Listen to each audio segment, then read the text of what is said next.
time for rapid reviews. Now we're gonna do opposite reviews because it's April 1st. So everything that we say is bad is good, and everything that we say is good is bad. So it's gonna be a lot of bad reviews. Apparently. Beef Road is terrible. We like. Where's in your top 100? We both finished our top 100 lists, and I'm so curious. I am okay. Listen, Mike is proper shook about his top 100 list. I'm freaked out. He's proper shook. Take that for whatever. I will say nothing more. But I've got feelings about my feelings. You know what I mean? Hi everybody. Can you hear us? Can you see us? Hello everybody. Let us know. It's time to rapidly review. It is time to rapidly review. March was a heck of a month. March was a big. It's funny. It felt like we did not play that many games in March, and yet we played 82. So it just sort of slowly but surely. Yeah. You know. Well, at the beginning of the month we had Dice Tower West, yes, which always is a lot of games. Although I feel like it was not as many games as normal. I felt with the Dice Tower same, West. and like I don't think it's quite true, but I felt the same way. Yeah, where I'm like, I don't feel like we played that much. I felt like we were playing a lot of did. bigger games, so not quite as many. And hello, everyone. Speaking of Mary Lou in chat, we did not see you. I did. I saw Mary Lou. I don't think Zen was there. We were chatting for a few before you played, I think, Betrayal House on the Hill, right? Yeah. That's what it was? Firepiece, are you well, lads? Because you look well. Thank you. The first half of that made me feel like we looked terrible. You sick? Do you have information to tell us? You can see pictures right down here. There's Hi, Mary. Hi, Mary.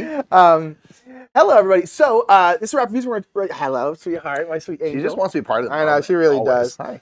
So, yeah, we're going to review everything we played in March, which was 82 games. Box route. Like yeah, box. That's the only way to get her to go down is to finally just box her out. No space.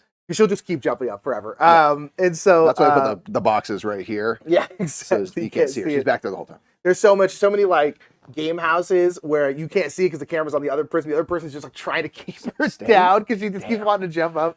So silly. It's good to have an excitable dog. So first, I want to give a big shout out to our channel sponsors, Yes. Restoration Games, Shouts out. Board Game Geek, Shouts out. and Garfield Games. Boom. Garfield Games and Restoration Games have games that we talked about this month. We do. We and do we played indeed. some of these games with people from Board Game Geek. So really, Yes. we're just this whole month is about the Actually, you're right. Yeah. But we always like to shout out our patrons, our new patrons for the month of March. We really appreciate y'all so much. Thank you so much. Thank you so we much. actually got a decent amount in March. So again, check out the Patreon if you want. We do supplemental top 10s, Q&A answers. We do first impressions of games. Best of the weeks, Best little of the check-ins. weeks. Yes, indeed. Yeah, all sorts of stuff. Lots of different stuff. So check it out if you are interested. We had Sakura. Thank you, Sakura. Long time follower. We love Sakura to death. Absolutely. Mad Tiger. Brian Chio. Sisu, who's been very active in our Discord. Thank you, Sisu. Check out our Discord down the link below. Thank you. Andy Anderson. Great. Yes. Mary Soul. Daniel Harvison. Thank you. Nick Peasy. Yep. It's a good flame. Yeah. Catherine Abreu. Appreciate you. Mark. Nick Yashinik. Jess Nance. Yark. Dominique. Yark. And Kyle Reed. Kyle. Thank you so much, patrons. We really appreciate it. All other current patrons, we appreciate you. Former patrons, thank you so much. The support is awesome. Quick note on that. Next month in May, you're going to hear us talking a lot about it. We are running a Kickstarter campaign to support the channel. We are going to be reselling our Brothers Murph Unmatched set. This is authorized by Restoration Games. It's not from Restoration Games, but you'll be able to get this bad boy featuring us as a playable hero combo. Yeah. So if you missed out on that the first time we did it, you can do that. We're also going to be doing an 18-card micro game set around the Big Bad Wolf and various fairy tales like the Three Little Pigs and Red Riding Hood. Should we talk about the... We should do it now. Should we do it now? Yeah. Okay. We got Beth Sobel doing the art on that one. We got permission to announce that. Beth said it was cool. Beth said it was cool. So yeah, Beth Sobel's gonna be doing the art for that. Which is a really big deal. Yeah, we're super excited. We're so excited about that. Oh my gosh. So you'll be able to pick that up Beth as well. was kind enough to say yes. We are hiring Beth. It's not like she just did it for free, but of course. Yeah, Beth Sobel's doing the art. We've gotten like one sample card. We were both like, it's so cool. Yeah. So we'll be sharing all those things on our Discord and stuff, and as we go. But so check that out next month. Beth Sobel illustrated game. You should want that. Make sure to follow. We should be starting on May 1st, and we'll have more information about it coming out. But we're reselling that. We're reselling the little micro solo game by our friend Jimmy with some Beth Sobel art, which is very, very cool. Yeah, super cool. Along with our top 100 games. So there you go. Indeed. That's what May is going to look like. But we're in April now talking about March. You see how we're just in 3 months at once. Indeed. And we played Dice Tower West. We actually only had 29 new games. And then a billion other games. Because when we were at Dice Tower West, at least me personally, I ended up playing a lot of games that I already knew. Same. Because I was teaching a lot of people. Yeah. So one new game, shouts out to Don Gilstrap, who got me and like 4 other people to buy this game. The Joey good fam runs strong. We played Avant Card. Yes. This is a super fun... it's pure deck builder. It's got a great gimmick in that the game is like super easy to set up because you take out like a deck of cards and then you literally, it's like a folded It's a deck tuck box kind of thing. situation. And you basically unroll it and all the decks of cards are in each roll of that. So you want to set the game, you literally go poop, unroll it, game set up, and it's super, super cool. And basically what you're trying to do is you're trying to play out basically a sequence of cards. Yeah, you want to... I was going to say a run, technically, is kind of what you're doing. You need to play out cards that are kind of ascending in value, and you need to either play next to a card the same number or the same color. So you are trying to, with your hand of stuff, trying to play out kind of the best, run of cards, if you will, that you can, because those are going to be things that give you money to then spend to buy other cards. I think the numbers are like 1 through 7, the range of numbers. Yeah. And that's why you have that kind of setup style, because there's gonna be a bunch of 7s and a bunch of 6s and stuff. And you're trying to buy things that will either give you, again, a bunch of the same number or a kind of ideally a bunch of the same color, so you can play out a bigger and bigger run of cards on your turn to be able to score for these trophies, which will be your points in the game. And basically, however many cards you play out on your turn, that'll dictate how many trophies, how many awards, I think is what it's called. So if you can play how many 8 cards, you get 2. Awards are how you win the game. You want the most. So if you play like 7 cards, you get 1 award. If you play like 10, you get 2 awards or something like that. Yeah. And so you're basically trying to, you want to play as many cards as you can. But yeah, you can go like, oh, I'm going to play this. And I don't remember if it has to be ascending. I think you just have to try and play as many cards as you can. I think that might be right. Yeah. But a lot of times I think you'll put all your numbers together and then, so yeah. And so you're either playing colors or numbers. And so you go like, oh, I'm going to go like 1, 1, but I'm going to end on a purple 1 because I have a purple 5. So then I can go 5 because it's purple to purple. And then I have 2 more 5s. So I can go 5, 5, 5, and then 8 or 7 rather, because I have a matching color 7. So you can play it out these weird ways. And then the middle cards, because you start your hand with like a bunch of 1s and 2s and a bunch of like 11 and 12s, And then all the middle cards, the cards that you're buying, will have special powers. And those powers can't switch out. I thought it was really fun. We played it at Denny's. It was great. Yeah. It feels like, very much like which is kind of rare these days, like a pure deck builder, where it's just about like getting cards, getting money to buy better cards, using the abilities of those cards, hoping to pull that synergistic hand where you can kind of run off all of your stuff and get those trophies. It was really cool. It's cool and it's short and stuff. And I really enjoyed that a lot. Shout out to Don. Got us to buy this game. Good little card game. Great. Okay, I'm going to let this run for a second. Yeah. Boomerang Australia. Boomerang Europe. Hold on. Boomerang in the USA. Okay, so we played a lot of Boomerang. You played all 3 Boomerangs this month. I played all I've only played the USA one this month. I played all 3. I did. So I played Australia with Jeff and Jamie on BGA, and you played it with them IRL. Yeah. I played Boomerang Europe with, I think, Linnea and some other people as well. And then we got Boomerang USA when we were up in Sacramento. And they are all similar flip and fill kind of games, like roll and rights, where you're going to be, but with some card drafting, actually. So you're going to have a hand of cards, and you are, and this is across all the Boomerang games, this works this way. You're going to choose one card to be your throw, which is going to go face down, and then you're going to start drafting out cards one at a time, and you're going to play them, and you're basically looking for different sets of iconography. Yeah. Each card will present 2, I think, 2 or 3 different... It's always going to be 2, but there's like 3 different things that can be on there. Exactly. So it might be like in the USA one, there's like things that represent like Americana, like eagles and stuff. And you need like matching sets of those to score. Or no, that one's is just like you need You need doubles. So you need 2 eagles will give you 7 points, 2 like something else will give you like 5, 2 cows will give you like 3 points, whatever, something like that. Or things like that. I think that's like the animals. So you need pairs of those. There's like the Americana, which is just values and stuff, but you need to every round have a higher value, total value of Americana, or you get nothing and kind of reset. There's also locations, and you're trying to basically fill up as much of the map as you can. Yeah, and there's also these like symbols, like there's one like pictures, which is like touristy place, and you basically want to get as many of those in this round as you can, because you only get to score each one of those blue symbols once in a game. So it's really, really cool. One thing about this one, so our friend Evan was pointing out that something is kind of a miss with this one, is like the biggest value one is a Bigfoot. There's only one Bigfoot. Yeah, there's only one, so you can't actually make a pair. You can't ever score the Bigfoot, which is hilarious. I think it's hilarious. Funny. But yeah, so Boomerang Australia is basically the same. Is there any differences between them, really? Not really. I think the main thing is that, like, with this one, that Americana score, you have to increase it each time. And in Australia, I don't think it's quite the same. More or less the same. They all have, like, minor changes that they do, and you're trying to fill out, like, regions of the U.S., and that's pretty standard. So it's pretty similar. Yeah, I like it, though. But yeah, it's really fun, because I just like the idea that each of these cards has, you know, differing things that you're trying to go for. You kind of want to pick and choose which to focus on, but then also each card is a location. So you want to hopefully play a card that's a location you haven't marked off before, because the more you mark off, the more points you get. So there's just like a lot of like interesting things on each card where you're like, I like these two things. I don't like that third thing. And all the Boomerang games do that really well while staying pretty accessible. So yeah, we picked this one up, and I'm happy to have just a Boomerang game. Indeed. Yeah, it's fun. And Linnea, I don't know what my favorite Boomerang is. Probably, I don't know. Take your pick. Yeah, any of them. They're similar pretty enough. darn close. So we got two games that are pretty close. Is Cascadia, Rolling Rivers, and then Rolling Hills. Yes. We played this. I think maybe we technically played this at the very, very end of last month, but we're putting on this list because we didn't talk about it last month.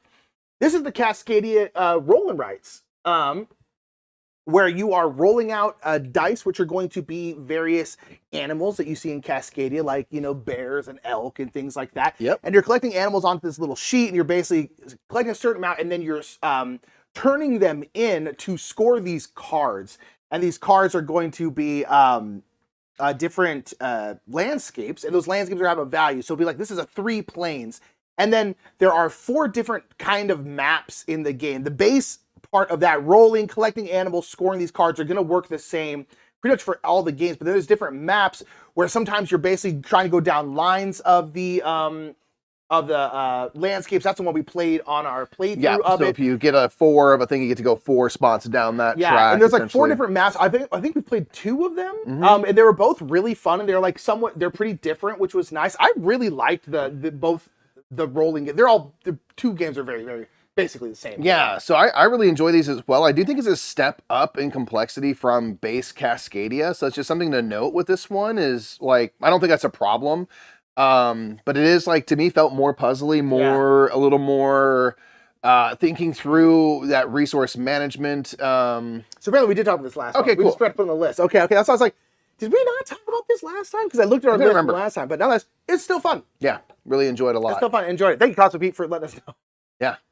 You played Coloretto? Yeah. Okay. Because I played this last month. I'm catching up to Nick now. Yeah. So Coloretto, I played on BGA with Jeff and Jamie. I think I played with just a Jeff lot and of things Jamie. they had recently played they wanted to show me, which was very cool. I was happy to do that. So Coloretto is a set collection game where you are going to try to ideally have just 3 colors out of the many colors that you can get that you are kind of building a large set for.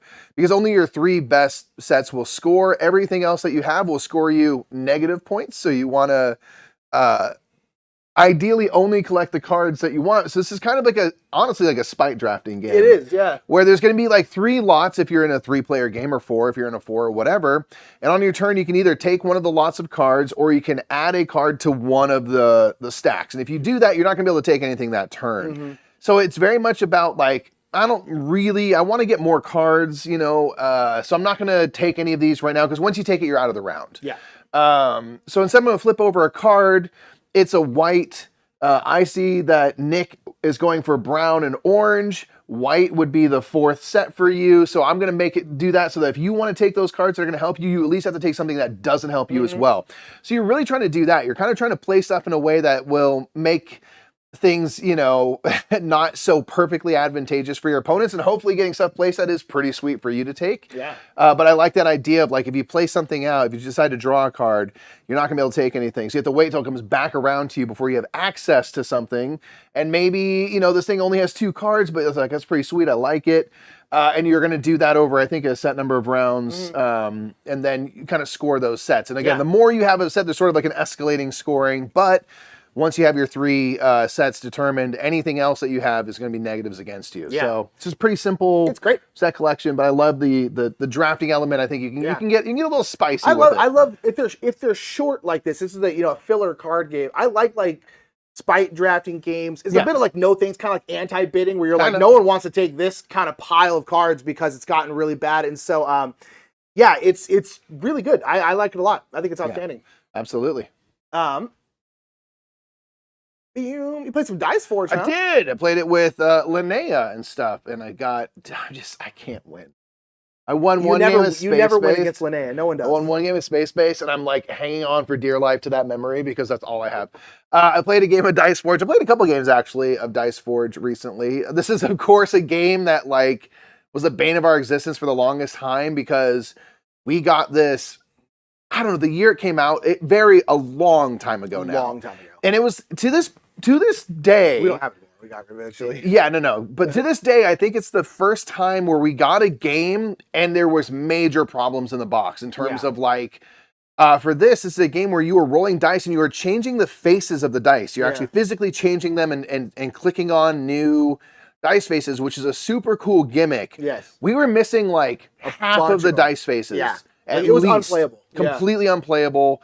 And we tried to reach out to the various publishers and got nowhere. Yeah. Absolutely got ghosted by everyone. Yeah. Was very disappointed, frankly, in the response or lack thereof. But it's on BGA, so I finally got a chance to like play it a few times. And it's actually a really fun kind of light game where you are again rolling dice that will show money, or there's these two kind of different resources for like heroic feats or victory points, and then also some special stuff. And on your turn, you're going to roll out your dice a few times, gaining those resources, and then you can choose to spend your money to get new dice faces and swap out and kind of upgrade your dice, or you can spend those other types of resources to do these heroic feats, which get you cards, which will be worth points, and also give you like a bonus thing where you get to roll your die 4 times and get whatever comes up, and a whole bunch of things like that. So it's just a really fun kind of light game. It's just it's really about its gimmick of swapping out those dice faces as it should be, and trying to roll into stuff that's beneficial. I thought it was a really cool game. Really fun. Don't need to own it now that we just have enough games. Too many games. This one won't get played very often, but like, I love this on BGA because I'd be happy to play this every so often on there. So I'm like, again, BGA is doing it. So it's actually a pretty enjoyable game. I'm sure. All these years later, finally getting to try it. Still never played it. And kind of like Dice Realms, I think. Dice Realms, I think, is newer, right? Yeah, we played Divinus. We did a stream for this for Lucky Duck Games, or a playthrough of this. Yeah. This is a legacy game, although I would say a very approachable legacy game as far as like legacy games go. I'm all about that right now. If there's legacy games that keep like we'll talk about one you just finished. It makes me happy. Yeah. So this is a legacy game. It's Lucky Duck Games, so a lot of it's run by an app. Or not a lot of it, but just the story part of it's run by an app, as they do.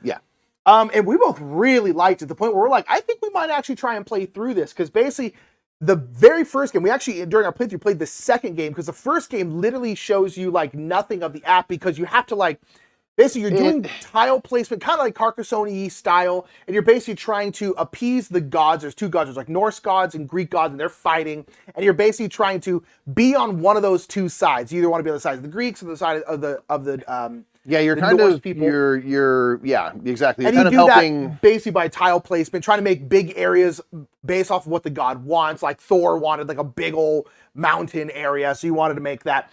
But what's going to happen throughout the game is, as you complete these kind of quests, you're going to be putting these location stickers onto these tiles that you put out. So then in subsequent games, when they come through, whenever you draft the tile that has a location sticker on it, you have to immediately scan it with your device. So again, the very first game, there's nothing on any of the tiles. Right. So that's why we actually played the second game during our playthrough. You placed a bunch of stuff, but once it's placed, it's not going to activate. So only when you draft it. And so we were like, well, let's play the second game so people actually can see this part of the game.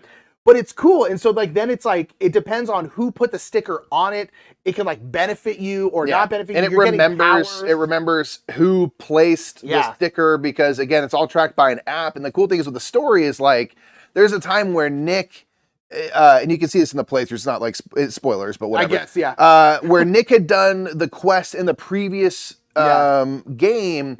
And so when Nick went to scan that, it said like, oh, this person he's returning and stuff. And it's like, well, I don't know, because we didn't do it. But it's like, if I had done it, it would have been a different version of the story. And so like that was super cool to me. I was like, that is just a nice like little touch to help drive the story element. And there's like boxes that you're gonna be opening. We don't know what the rest is in the game because we haven't played it yet. But I really enjoyed it, because I'd love to play through this like fully. The base game itself, the very first episode is like crazy simple in terms of what you're doing. So it's really, really simple game, but got some cool story stuff, and we had a great time playing it. I really enjoyed it. I think it's a cool theme, like these two, you know, pantheons like battling it out, and you're sort of like people on the boots on the ground. Demigods, I guess, trying to help, you know, sway the events of time.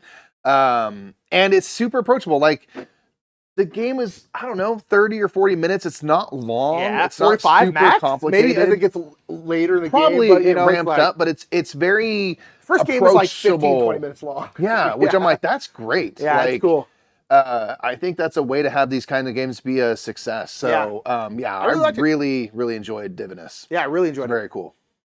We played Etherstone. We did. It's for Thundergriff Games. Yeah, we did a playthrough of this as well. This is a little card-driven game where you are going to have a set. You can either do a pre-built set of 7 cards and a leader, or you can draft all these things, which is probably mostly draft. Probably the way that you'll do it. So you have a hand of cards, and you're hoping to play these cards out. These cards are going to be like followers, which can like go fight stuff. Technologies, which kind of just mitigate your entire situation, or these rituals, which again kind of will maybe give you discounts and benefits and stuff. And you're trying to play out this kind of synergistic hand of cards and start kind of working its engine to do various things that can score you points. One thing is that like the cards themselves are worth points. Some of them are conditional points at the end of the game. There are these threats in the middle of the table that you can fight with your followers and stuff, and those will be worth points and give you bonuses when you defeat them. Different things like that. And so this is one that like feels a little bit like Res Arcana, where you have your hand of cards and that's it. You kind of have your hand of cards and that's it. This one you have access to all your cards straight away, so it's not like you're hoping to draw them out. But you have your hand of cards, and you're trying to, especially if you do the draft version, you're trying to build a hand of cards that's going to be super synergistic, where it's like, I can do these things, and if I draft a 4, that means I can get all of these abilities that trigger and stuff like that. So you're trying to build something that can really hit hard to kind of get to one of the end game triggers. Because if you play out all your cards, that'll trigger the end of the game. If the threat pile gets depleted, that triggers the end of the game. A few things like that. So you're trying to like race to get to the end of the game kind of first. So it's really quick. The turns are simple and stuff. I actually really enjoyed this. I really enjoyed it too. Yeah, I'm curious to try it more because I really liked it. It's got great art. Same artist that did Darwin's Journey, which is also a Thundergriff game. It's really cool. I liked it a lot. Yeah, good designers to boot. Mike, you talk about Fast Loss. Fast Loss is so good. I played this last month. Mike, you played it like we played it. How many times we played it, Dice? Was it only twice? I think twice. Twice or thrice. Played it twice. Yeah, I played the Joey fam and then with Charlie and fam. Man, it's so good. It's such a fun game. Nick had played this. It's you know, I've always wanted to try it. Nick finally got to play it last month. Really enjoyed it. So this was like going into Dice Tower West. We're like, okay, they're for sure going to have this in the library. We have to find a way to play it. We're going to make sure it goes down. And I think it's absolutely incredible. I wish it was more available like right now. It's so hard to get. Hopefully it will be at some point. Fast Friedman, Loss. bring it over, baby. Let's go. It's such a fun pick up and deliver game where, again, it says, as it says there on the cover, pick up and deliver me, because you are moving your sloth around on the backs of various animals. And on your turn, you can draw some cards. That's the only thing you must do, is draw a certain amount of cards. Depending on where in the game you are, you'll draw more or less and maybe have to discard some cards. Of these different animal types, there'll be 6 animals in the game. There's 12 to choose from, so you can do different combinations. Including the ultimate animal, human. Yeah, human is one of them, which is hilarious to me. And unicorns. All things exist in this game. And you are going to draft cards and stuff, which are going to give you movement points for a certain animal. So if I take like a card for a crocodile and giraffe, those will have different things that they do and stuff. Each animal is a little bit unique, and they feel kind of thematic to what they do. Like crocodiles can only be in the river or one space adjacent to the river. They never go too far from water. For example, giraffes have a long neck, so they can drop you off a couple spaces away from where they are, things like that.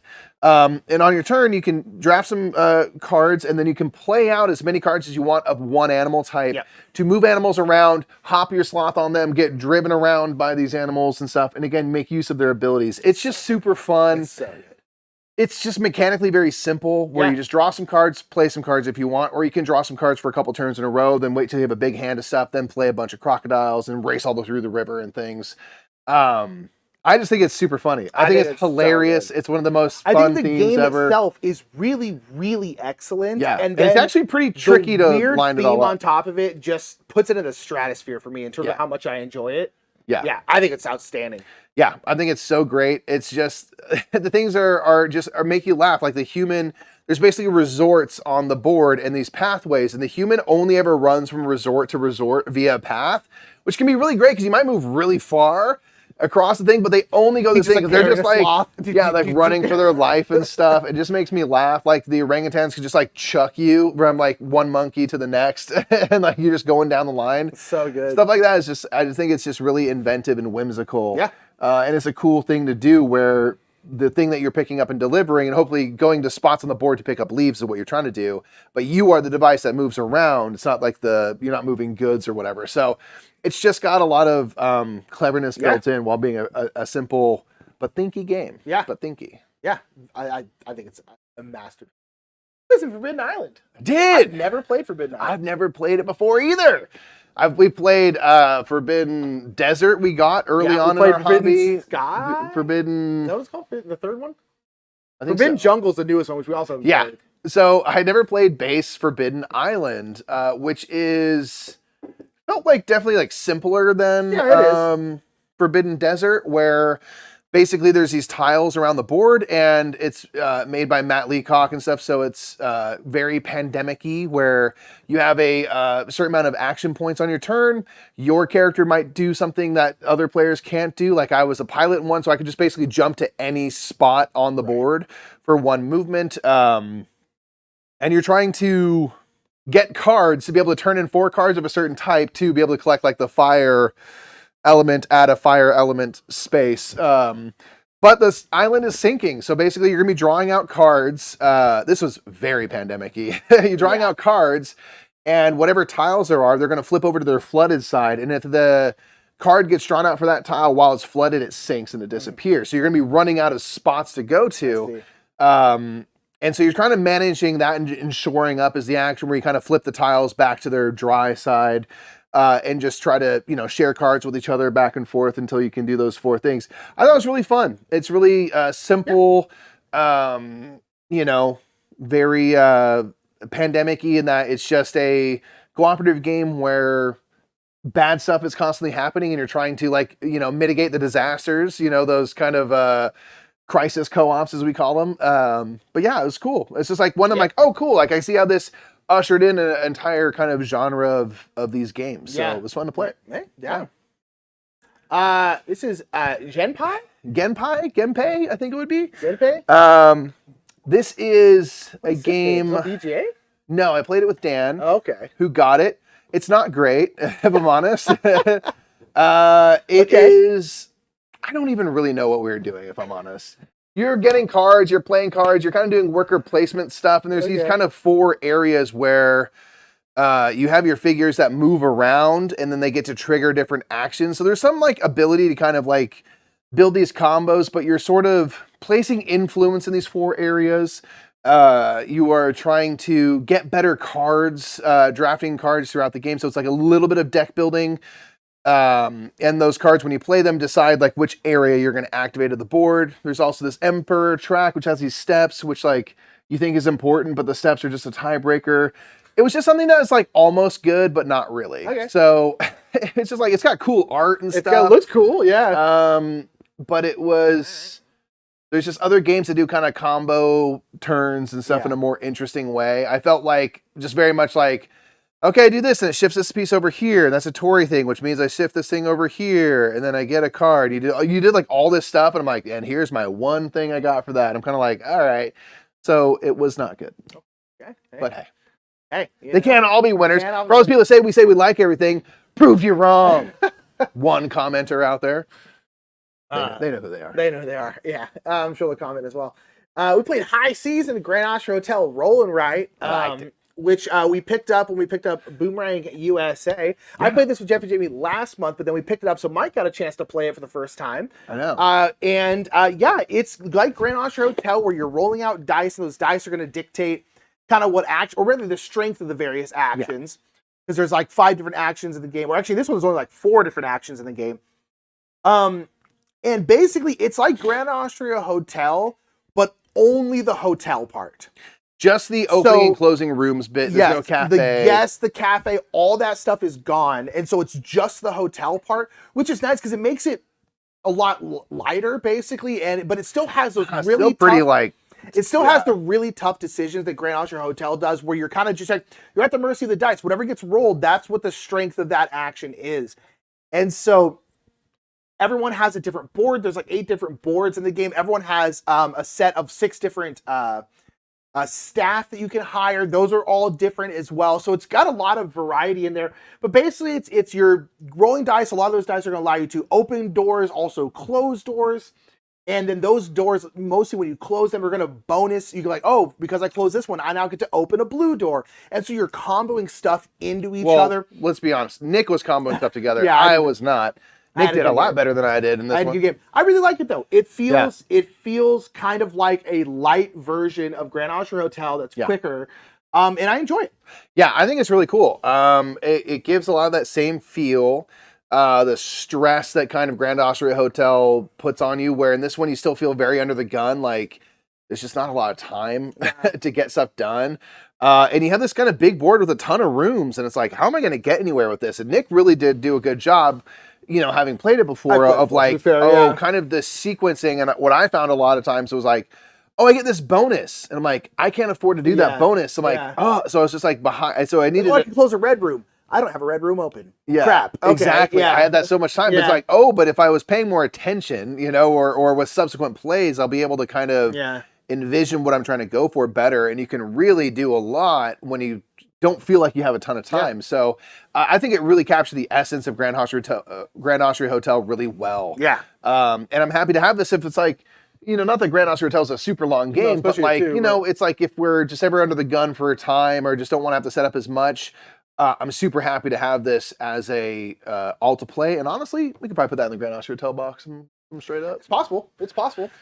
We'll think about it. Although it's a nice little skinny box, which I appreciate. Make boxes, if they only need to be this thick, make them that thick. Yeah, exactly. You can still get shelf presence this way. You sure can.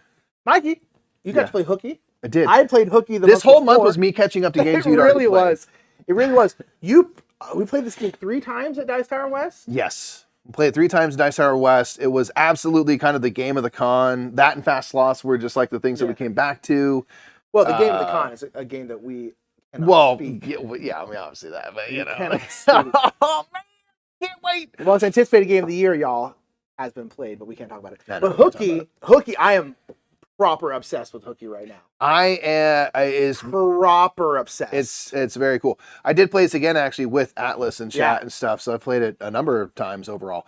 Hooky is a deduction game where you are playing with 26 cards, all the letters of the alphabet, and these letters are representing students who are either in school, or in particular, 3 cards, aka 3 letters, are not in school. They're playing hooky, and you are trying to figure out which 3 letters are not present among any of the players in the game. Yep. So everyone's going to start off with a starting hand of cards. Depending on the player count, there might be more or fewer cards. And so you have a certain amount of letters that you know straight away are clearly not the hooky kids because I have them in front of me. And it gives you kind of a starting point to start asking clues. Each round, everyone will get a chance to ask a clue of someone else, and that clue is going to be in the form of a 5-letter word. So I could choose the word prose, for example, Prose, to Nick. And then what Nick will say is you'll look at your letters, so you had 5 letters to start. You'll see if any of the letters in the word prose match letters that you have. And if you have 2, for example, you will announce, that is 2 matches for me. Everyone at the table gets to hear the clue I asked and the result that it gained, and everyone's going to write that down. And so we know that, like, okay, 2 of Nick's letters are among P, R, O, S, and E. I don't know which they are. But you know you have the S and the E. Exactly. So you're like, well, it can't be those. So it's either P, R, and O. 2 of those 3 are Nick's letters. Clue. So you are trying to ask questions that are going to give you some specific information. Maybe I do ask questions that have some letters that are mine because I know that those are things I don't have to worry about.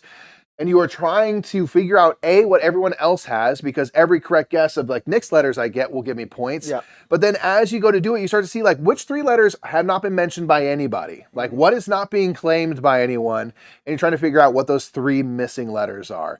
It shreds your brain apart. So good. At least for me, it just is so difficult to try to like figure out like what's a word I can ask. It's going to get me like something specific. I need specific information. But you actually can start to put together some stuff, or you can at least maybe make guesses at what your opponents have and stuff. It's just super fun and interesting if you like deduction games. I like that it's word-based. I think it's really cool that it shifts things to letters. But man, it is just me sitting like this, like, no. Yeah. Something I'm not seeing here. I think it's a masterpiece. Yeah. I think it's a masterpiece. If you like Wordle, if you like deduction games, I think it's an absolute masterpiece. Hi, Boston people. Who is it, J or J? Is it J or J? We have y'all to thank. Indeed. One J in particular, let's be honest. The other one J more than the other J, but hey, both other J's. J, let's calm down. Yeah. Other J. Yeah. Hookie's great. We played Adventures of the South Tigress. Trash. Move on. Trash. Garfield Games is over, folks. Gosh, my sponsor daddy Garfield Games. We played Adventures of the South Tigress. This is the finale of the South Tigress series, the trilogy. Yeah, this one is very good. It's very good. It's big. It's heavy. This is a game where you are playing essentially as these group of brothers who would invent all sorts of weird stuff. Yeah, all sorts of gizmos. It's got that kind of shared infrastructure that actually kind of like the game Inventions, Evolutions of Ideas. There's definitely some DNA the overlap there. That game has that were similar themes, honestly, where I can invent something, but then Mike can build it and then test it, and then Mary can publish it or something like that. You can basically work on each other's stuff because you're throwing out ideas. Those ideas can get built, and then you get certain things from building it, and then you can test those a certain amount of times, and then they can be published. And this game is interesting because it's kind of in a middle zone between Wayfarers of South Tigress and Scholars of South Tigress. And we will, or Mike will probably, because you always tend to do these, we will do a 3 comparison video of them. But Wayfarers is mega open. It's just it's super, super open. You can kind of just go in any direction super sandboxy. Scholars is very linear. This is kind of in the middle of those two, because one thing that's nice is there's a lot of different things you need, because you have like craftspeople you have to use, and whenever you use them, you flip them face down, so you have to flip them face up where you use them again. But this is one of those games where there's kind of always a way to get what you need to get done. You just have to find the way to do that. And you're like, oh, I can use this row of tiles to then do this, flip this thing over, and then I can do this quick free action to do this. And so it's big, and it's really, really heavy. I think it's the heaviest of the 3, but it's very good. Yeah, it's very good. You get special powers during it. I mean, it's just there's so much going on in this game. Yeah, I do. So Shem and Sam were mentioning when they first talked about Adventures of South Tigress that they think it's probably their heaviest game that they've made. Yeah, I do think that's probably true. Yeah. Because it is a little more open. There are a few more open decisions than even a Paladins, where you're maybe going to be locked into a couple of action types, and it's about the resource management there. Here, there's just so many options of things to do, and trying to figure out how to use your actions, your craftspeople, the ways that you can mitigate dice. There's just a lot of... You could, I'm sure, put together some amazing stuff if you really took the time to think about it. So if you're into that, and you're into being able to have some stuff to chew on, this one is really, really great. I really like this one. This is one that I feel like we haven't even begun to crack it. Yeah, there's so much going on in terms of what you can do. Now, I ask, is there too much though? I personally don't think so, because I think everything makes sense. We are able to grok it well, but I think it's on the line of having too much. I think much more. I feel like it might, but I think it skirts that line well. There's nothing that feels like there's sometimes with games that there's just one too many thing thrown in and it doesn't really useful. Here, there's a lot of things that are in there, but all of them feel impactful to the game. Hey, knock it off. Impactful to the game. It's outstanding. And there's certain things that's you can just not deal with that if it doesn't work for you. So it feels I don't know if that answers the question. It doesn't feel like it's too much. And something like Wayfarers, which is really open, I feel like is like maybe a little more overwhelming. Yeah, I think so. This one, because there is the, like Nick said, it kind of is in the middle between Wayfarers and Scholars. Let me invent something real quick. Whereas like you can invent, and then it's like, okay, well I invent something. It's like, well, there's something I can build. Let me build. Oh, now something's built. Well, I can test it. Okay, there's something tested or whatever. Oh, maybe I should publish it. There's enough of that to kind of, if nothing else, like come back to those main 4 actions. But there's all these other things you can do. So it's kind of like a Viscounts of the West Kingdom where there's like 4 main actions, but this one has more stuff on the sides and ways to accomplish those things. I really like it. It is a step up, but it didn't feel, because it has that kind of core to it, I feel like it stops it from getting way overblown and crazy. I think it's outstanding. Rose asked, which is your favorite? Watch our top 100, because I'll tell you right now, all 3 are my top 100. And you will know what my favorite is of the 3 if you watch our top 100. Plus, I'm going to make a video about it. Mike is also going to make a video about it. We'll make a video about it. We played Kfire Delve, Scorn's Stockade. This is the new Kfire Delve, which can be mixed with the other Kfire Delve. Yeah. I really like Kfire Delve. I think Kfire Delve is super fun. It plays very, very similarly to the other Kfire Delve, where you have same gameplay. 4 kind of obstacles, enemies, things that you're trying to overcome with your characters. You each have asymmetrical characters with asymmetric decks. And whenever you defeat one of these cards, they're going to give you some kind of bonus. Very often that is delving. Delving is what you want to do. Yep. Because delving is basically you just discarding cards off the top of the deck. And what you're trying to do is get through the deck, because then you found, in this case, Scorn's Stockade. You have to go fight the big boss. So you're trying to get through this deck, and you do that by defeating the other cards. But it's got the Kfire Chronicles thing where you can boost each other's turns. So it's very cooperative, because on your cards, you have something you can do, but on the bottom, it's going to have a boost ability. So Mike is playing like a blue card. I'm like, oh, I can boost that. Here's a +1 to what you're doing.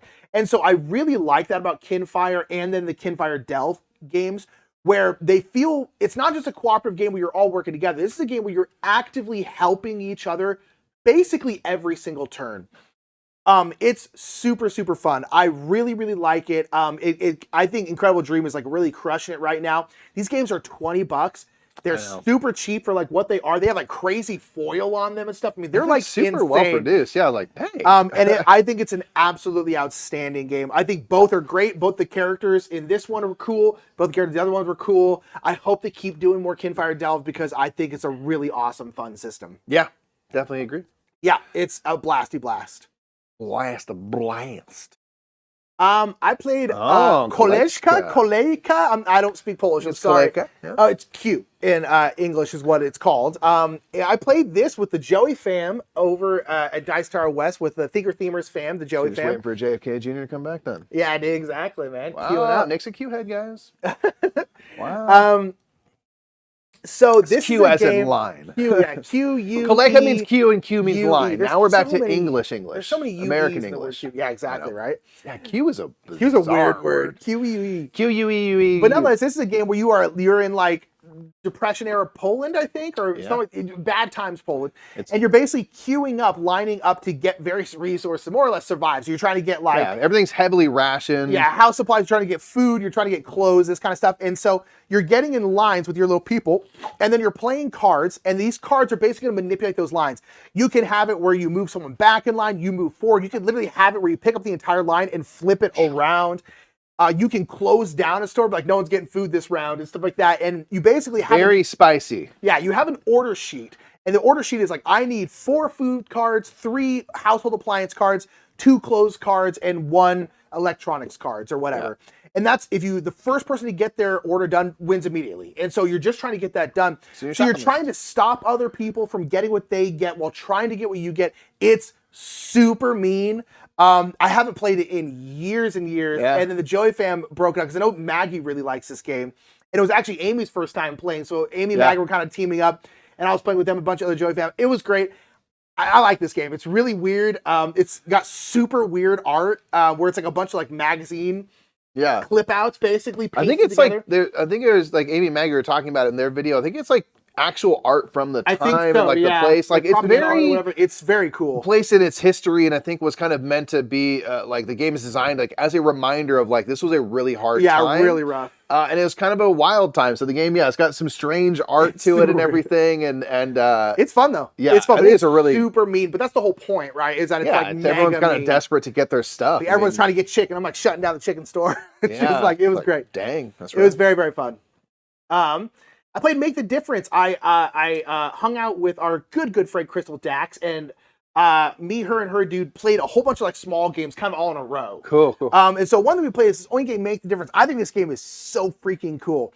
So this is, if anyone out there, I'm sure there's other 90s kids out there, read Highlights magazine. Yeah, they were in every doctor's office. Yeah. Highlights magazine freaking rocked. Yeah. So Highlights magazine, the best part of Highlights magazine, everyone agrees, is the part where they had two pictures and you had to find the differences 11 between the two differences pictures or whatever. That's this in a game. So they basically, you have a picture like this. It's like very, very busy. And you are then given another sheet of that, and you have a marker. And what you have to do is you have to make, I think it's 5. You have to make 5 differences. So like there's all these lines. You have to put like an extra little line on there. Or like if there's all these little lines down, you add another one. Or maybe you add one going across like that. And first of all, they match the color of the markers to the ink perfectly.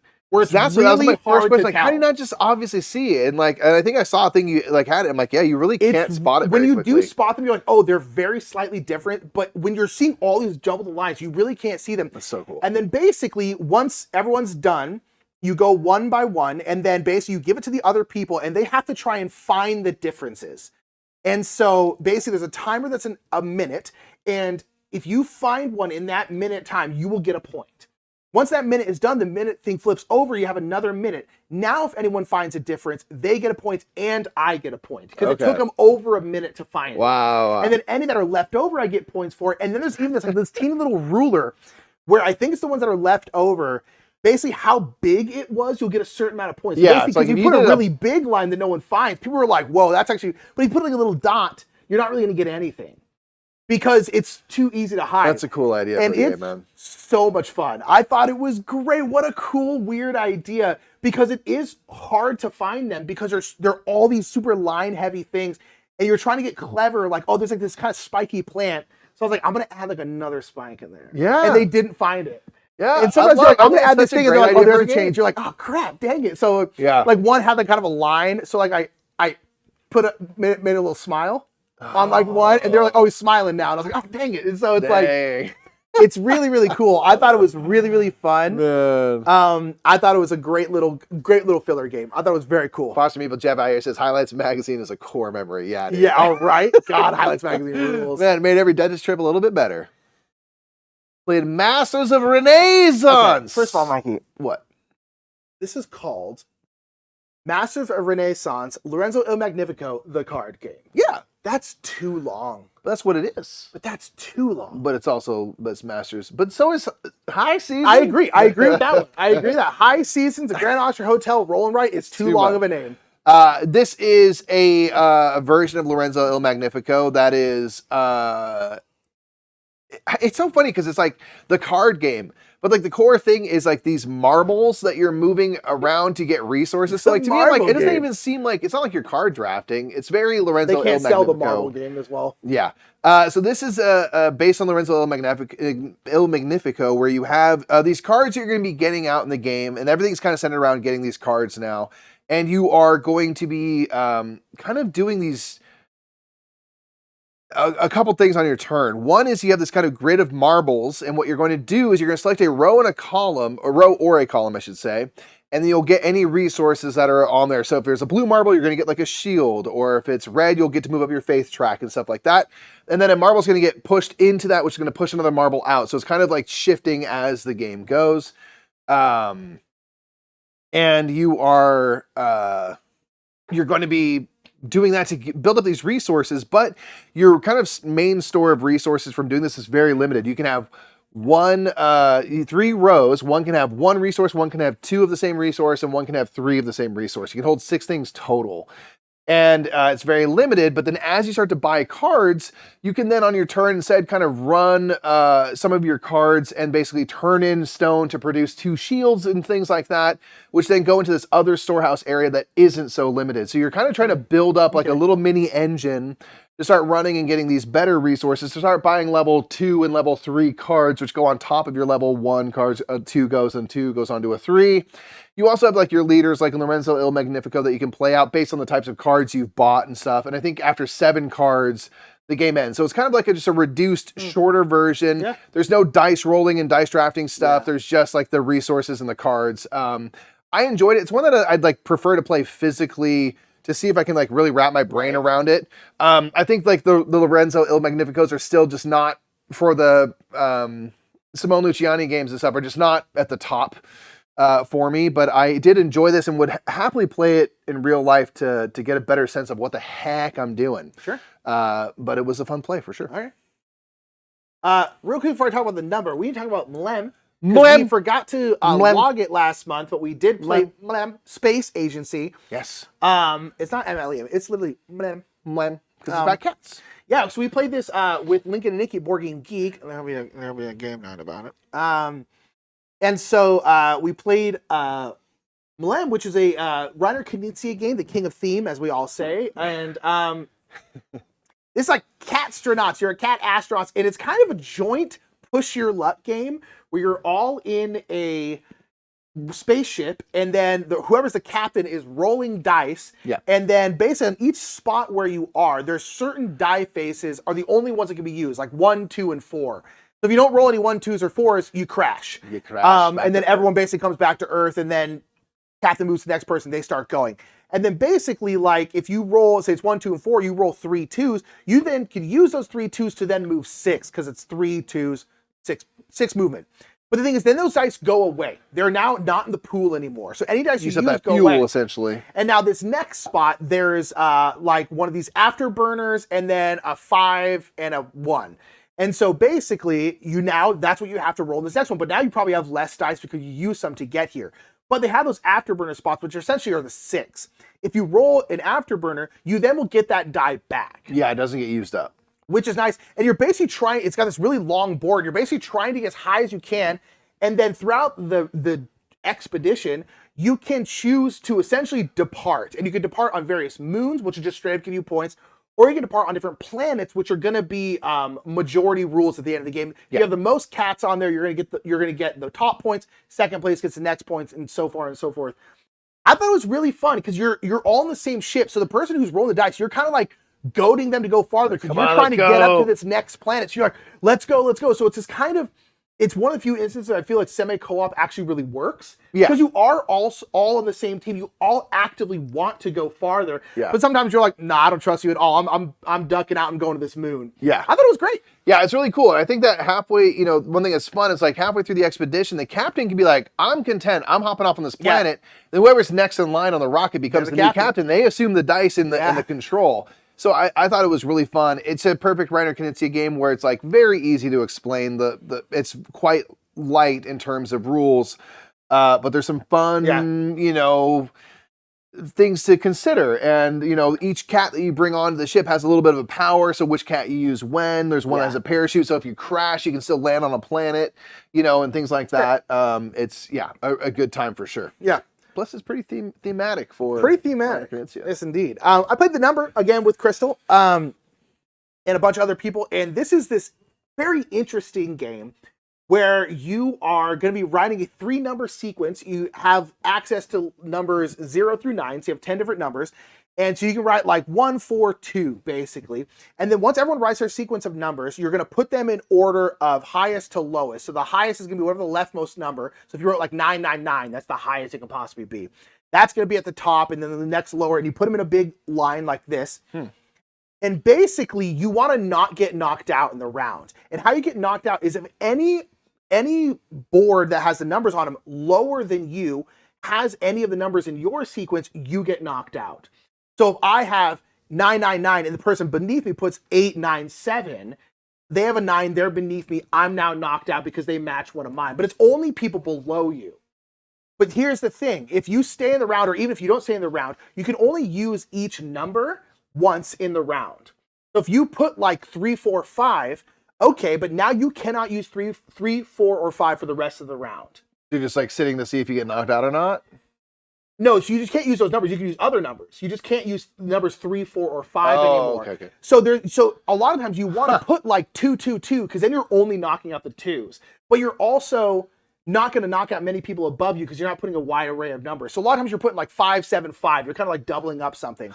And so it's just this big group mind game because you're like, when do I play my 9s? Because basically if you stay in it, you're going to gain points. I think it's whatever the highest number is, you get points for that. And so it's this kind of thing where you're like, okay, what I'm going to do is I'm going to go 0, 8, 7, because then it's going to be on the very bottom.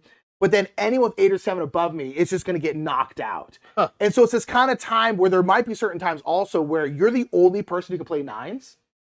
You're like, oh, now I'm going to drop my 999 because that's going to be the best. And you only knock out one of your numbers by doing that. It's super, super interesting. I really enjoyed it because it's just this kind of big mind game where you're like, oh no, you put 2, 9, 8. Okay, great. Now my 9, 8, 9 is out. And so it's like, I thought it was really, really fun. I really enjoyed it. It's a great little game. It's cool. I enjoyed it. Cool. Right on.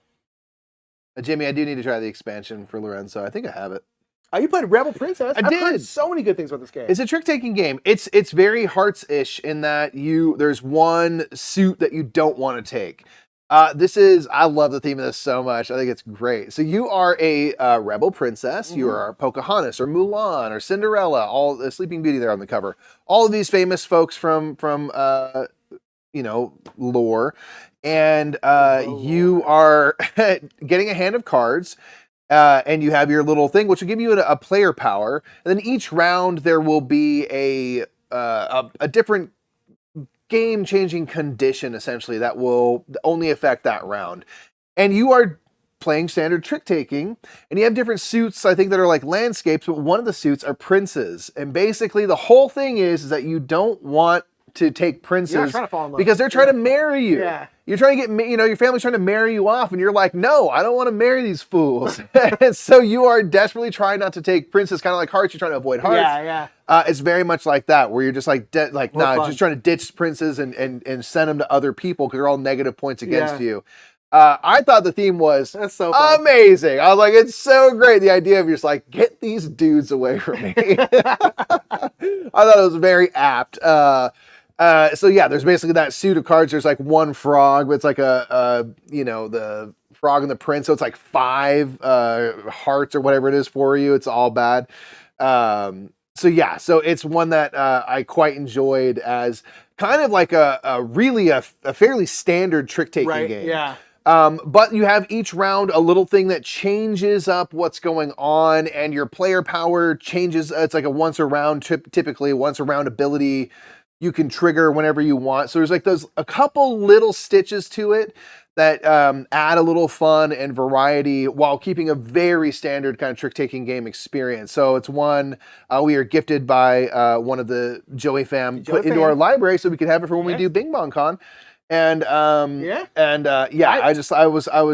the art and stuff. That was great, and I just really laughed a lot at the theme. I thought that was fantastic. I love it.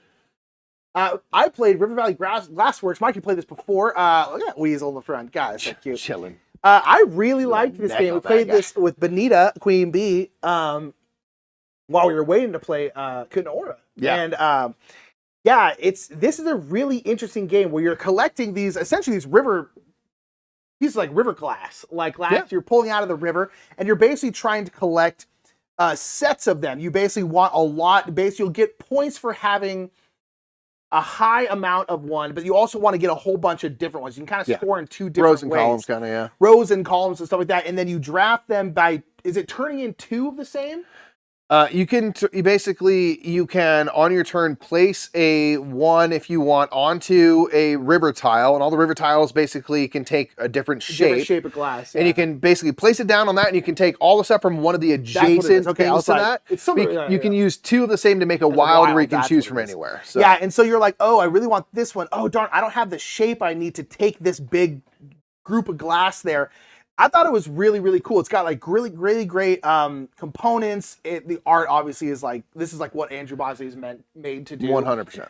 It was really, really good. I thought it was fun, kind of like that push your luck. The game can end quicker than you want it to and stuff like that. I thought it was really cool. Yeah, I think it's really fantastic. I think there's like more to think about than you think, but it's very light still. And I think I was talking to Atlas there in chat about with the campaign, the Kickstarter campaign, which is live right now. I think there's a bunch of like modules and stuff to kind of like add something to it. I'm like, that seems really cool. And some of the deluxeified bits and stuff are fantastic. So yeah, I really enjoyed this one. I've been playing a bunch of it on BGA. Played it physically. It worked really well. It wasn't too fiddly with the kind of changing river tiles. I thought it was just really hit a nice point of like light, easy, quick, but you can be a little bit more tricksy than you think. In a game that's like, 15, 20 minutes. Yeah, so, super quick. It was great. Really, really enjoyed it. Played Seas of Strife with Steve in chat. Yeah. This is a trick-taking game. This is a tricky trick-taking This is a trick-taking. Do not play this as your first trick-taking game. This is one of those kind of like, this is like an advanced trick-taking game where you are... Yeah, kind of wild. Yeah, gosh, because there's like the whole... It's basically you're playing tricks, but whatever is led is not necessarily the suit that's going to win the trick. It's whatever the majority is. Yeah. So basically, if you play like I can't remember the exact colors, but like a yellow and then a blue, but then 3 purples are played. Purple is the thing that's winning the trick, and so you're becomes like sort of the Trump suit essentially. Yeah, and you don't want tricks, right? You don't want to win. Yeah, you don't want tricks, so you don't want to be winning these tricks. But then there's also ways to essentially nullify a suit where you play a card that nullifies that suit. So now that suit basically doesn't exist in this trick anymore. So sometimes you're like, oh, I'm fine. I'm not going to get this because I'm not in the majority. Boom, that got nullified. Oh, now I'm the highest card in this other suit that's like the second majority. It's wild, but it's very fun. It's very cool. I really enjoyed it. I feel like I've heard a lot of people talking about this game recently, and it's not new at all. Yeah. It's very old. So it's interesting that it's kind of cropping up. But yeah, I thought it was just a really interesting... also has another thing that's kind of fun where it's like, if you can't play the lead suit, someone else can play a different suit. And then now if there's those 2 suits, now when it comes around to me, I can play something that matches either of those things that exist. So it's just got some interesting stuff to it. It's really funky, but in a good way. Like, but it's a... And just trying to constantly throw under and just stay away from taking tricks. Yeah, and I was having a rough time. I was caking all the tricks. It's a tricky one. It's really cool though, but this is one of those like, something like Niet or something like that, where I'm like, do not play this if you're really new to trick taking, because there's a lot going on and so many different ways you can manipulate stuff. Yeah. It's very cool though. You played Tranquility. I did. Finally, we've had this game forever. It's a little cube. It's a little cube, and we haven't ever played it. I'm playing with Jamie right now, and then I also soloed it because I wanted to get a better idea of how to do this and do it well. I thought it was over here. I guess not. Nick's over there right now. It's somewhere, in theory. I thought it was in that corner, but it's just somewhere. It's a little cube, and I like it. Cube. This is a game where you have, I think, a 6x6 grid where you're going to be filling in with these cards, I think numbered 1 through 80. And the rule is that you have to place them in ascending order, going from row to row to row. So if you put 1 in the top right corner, you're not going to win because there's nothing lower than 1 to place before it. But you are playing these things, and you can place them wherever you want in the grid. So if it's something like 40, it's kind of like the Mind or whatever, where it's like you are trying to figure out, like, if I have a 40, it's like, maybe I put it somewhere in the middle of the grid. But then it's like, well, anything that's to the right of that has to be higher, and anything that's to the left of it has to be lower. So you have to start making sure that you have space to place your cards and stuff like that. So on your turn, you can either play a card or discard 2 cards, and you're burning through that deck. And if you run out of time, those cards before you complete it, you lose. But when you play something next to another card, there's a Doge. So neat. You play something next to another card, like if I have a 5 and I play a 7 right next to it, I have to discard cards from my hand to cover the difference between those two. So ideally you're playing 1, 2, 3, 4, 5, so you only have to discard 1 card to do it. So it is kind of this thing where you're trying to, hopefully have those cards that can play stuff really well with each other to be as efficient as you can. There's going to be points where it's just like, okay, I have 16, 18 right next to it. I had the card 17. I can no longer play this card legally. So now it's good because I can for sure discard it to go. And it's just this kind of, for something that's called Tranquility, I was very stressed out soloing it. And now I'm playing with Jamie and I hope I don't let her down. So I really like it though. It's a really kind of just like, oh man, do I burn this card and hope that the 55 comes up? You know, like, is it going to work out? Did I accidentally discard a card earlier? That means that like this thing that I've now set up is just not possible anymore. Yeah. Really, really cool. Really, I really enjoyed it quite a bit. Cool. Interesting. Play Viking Seesaw. Look at that little guy. It's very.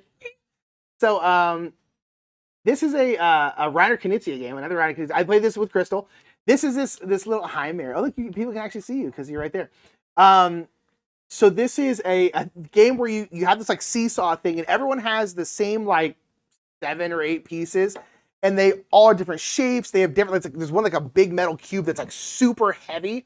And basically, you want to place it on the seesaw side that's up. So you want to place it over here. To keep things balanced. But you don't want it to do this. If it goes like this, especially if anything falls off, you have to take the stuff that falls off. You have to also take this cargo off that side of the thing. And you basically are trying to get rid of all your pieces. Cool. So there's like, but then also when something moves, things shift around and slide. So you're like, oh, now maybe I can place my heavy one super near like the kind of apex point and not have it. Because it's all about like, when and where and how do you place your heavy ones? Cool. And it's just that it is. And basically, I think once all the cargo on there is off, whoever has the most pieces left or something like that loses and stuff. Or I think if you get all your pieces off first, you win. It was great. It's a silly little filler, silly little dexterity game, but it's just this tight, like, I can set this on top of there and not have the thing. And then all the thing goes douche, and then you're like, oh, crap. That's great. I thought it was great. It was a great little game. Fantastic. Great little game. You played Viagers. I did. I bumbled through this with Linnea, where this is a game where, again, this is definitely falls into the category of we have it, and I'm like, I gotta play this physically so I can just like actually figure out what I'm doing. I get the idea, but there's basically these cards that you're drafting, these villagers that are various like crafts folk. They do different things, and many of the kind of basic ones are going to give you a card tree essentially where you can then play other cards sort of on top of those cards that are kind of like the next level. So you might need like a hayer to be able to do, you know, I don't know, a grains person or whatever to do like higher level stuff. And you are drafting cards and doing things to kind of like get points and stuff via the kind of icons in your tableau and things like that. But I really enjoy the whole thing of like, this card now allows me to play these 2 cards out onto that. I think maybe there's higher level stuff you can play on tops of those. So there's these cards that are kind of open up prerequisites for other cards, and you're trying to play those things out. And you're doing this by drafting cards from a kind of a market and stuff like that. So it's one that like, I have to sit down with the rule book, have it in front of me physically so I can really like make sense of it. It's very playable on BGA, but I was just like, I think I'm doing this stuff right. And I think I'm doing stuff strategically, but I need to like see for real if I'm doing what I think I'm doing. But I enjoy it a lot. There you go. Yeah, I just need to find out more. Right. I think the last one I played Whale to Look. This is one of those situations where the company was immaculate. The game was a game.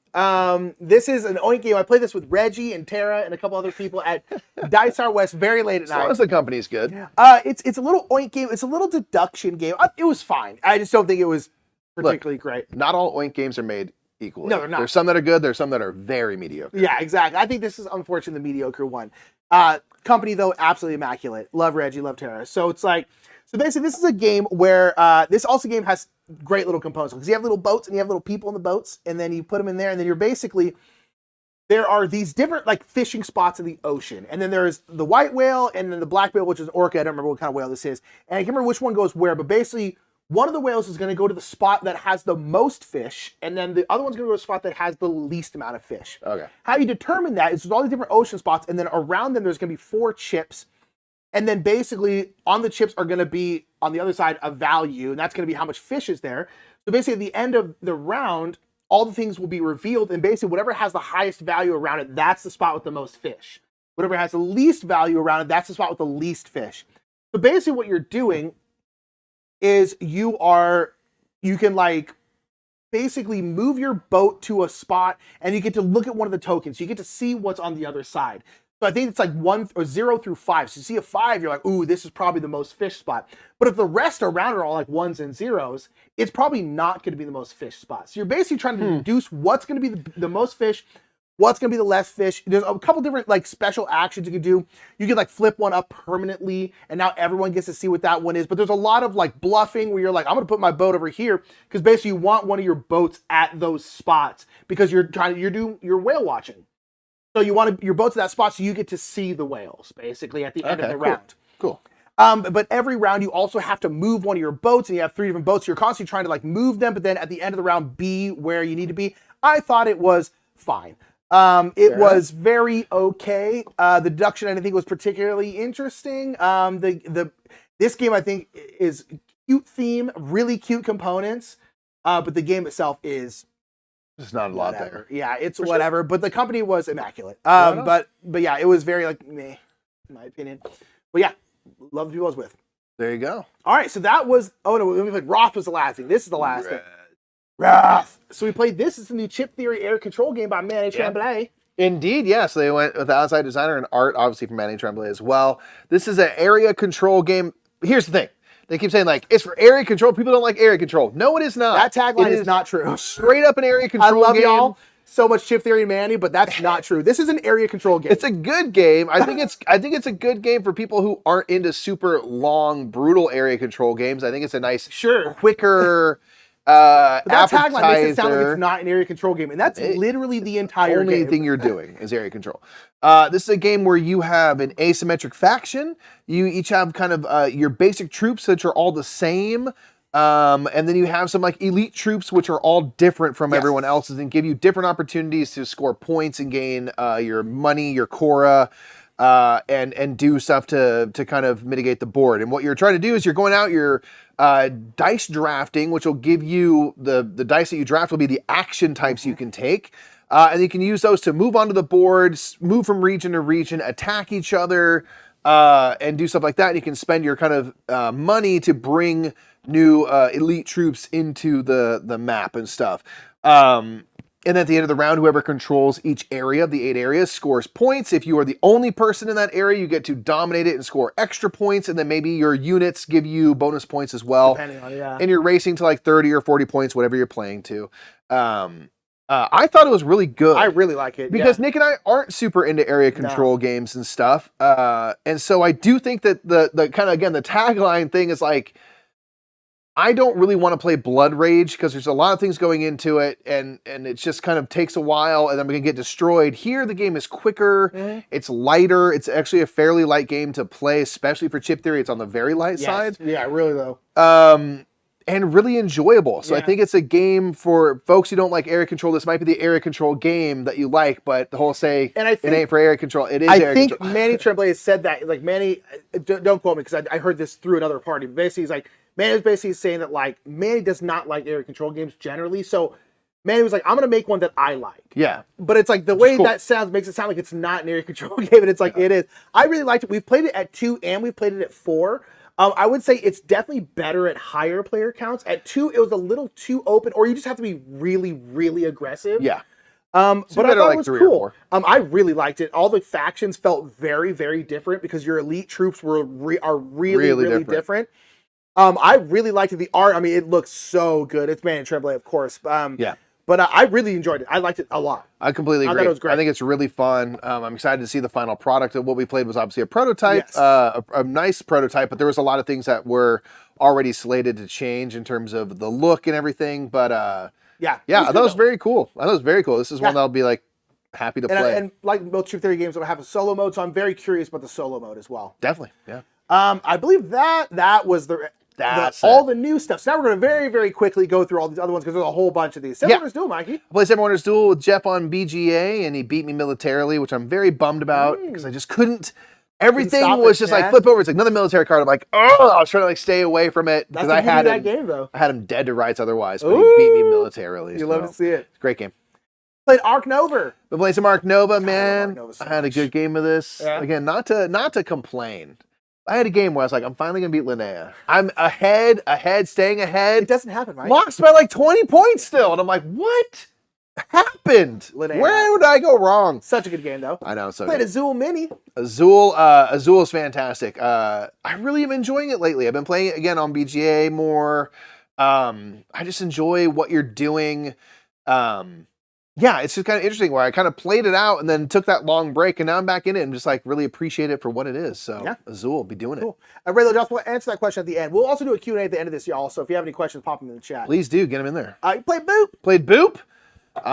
Lost several games of this. I don't know how to be good.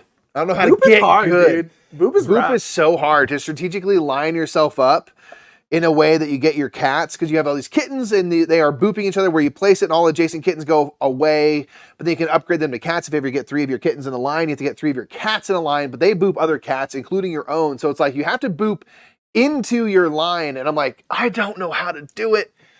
I don't know how to do it. It's so fun. I really enjoy it, though. I like Boop a lot. It's so hard. How many games Can't Stop you play this month? I played like, I think 29. Karen and I will play like 3 or 4 a night sometimes. There's just like literally like 29 plays from this month of Can't Stop. Yeah, just go back to back playing on BGA together. Yeah, we're sitting there like hanging out. I'm just on the couch and just playing it back to back. Making out while playing it. Absolutely, we do. Very couple, man. Can't stop, man. Can't stop, won't stop. Great push your luck game. Pure push your luck. So good. Yeah, really great. I want to try this so bad because you really like this game. It's fantastic. Captain Flip's great. It's a tile laying game where you're placing onto a pirate ship, and each character you place will do different things. You're trying to get money and treasure and stuff. But you have the simple thing of like when you draft your tile, you can either take what you can see or you can flip it to the other side and place that. You don't know what it's going to be. And once you flip it, that is what you have committed to. So it's the perfect idea of like, do I take what I know I have, or do I see maybe if I can get something better for what you're building? You're kind of filling up these columns on your ship to gain points as well. It's just such a great, simple tiling. Yeah, I really want to try it. Really like it a lot. It. I really want to pick it up. The Castles of Burgundy. I did. Played a few games of Castle of Burgundy on BGA. It's just fantastic. I'm in a game of it right now. Great. Best. Classic. One of the best. Did we play? We played this, right? Yes, I believe we did. Okay, because I was like, I don't think I played on. We played it because early in the month. Yeah, because we are going. We had a little bit of time, and so we were kind of like, let's play a game real quick. Let's play. Yeah. Let's play. I was gonna say like we're slowly going through the top 100, but I think I have personally played about 25 of them, and we're now exactly a quarter of the way through the year. So I'm like, I'm actually on pace. I played like 4. But we are playing through the top 100 games of Board Game Geek, so we played Clans of Caledonia. 25, like physically, because if it's online, it doesn't count. Maybe not quite 25 then.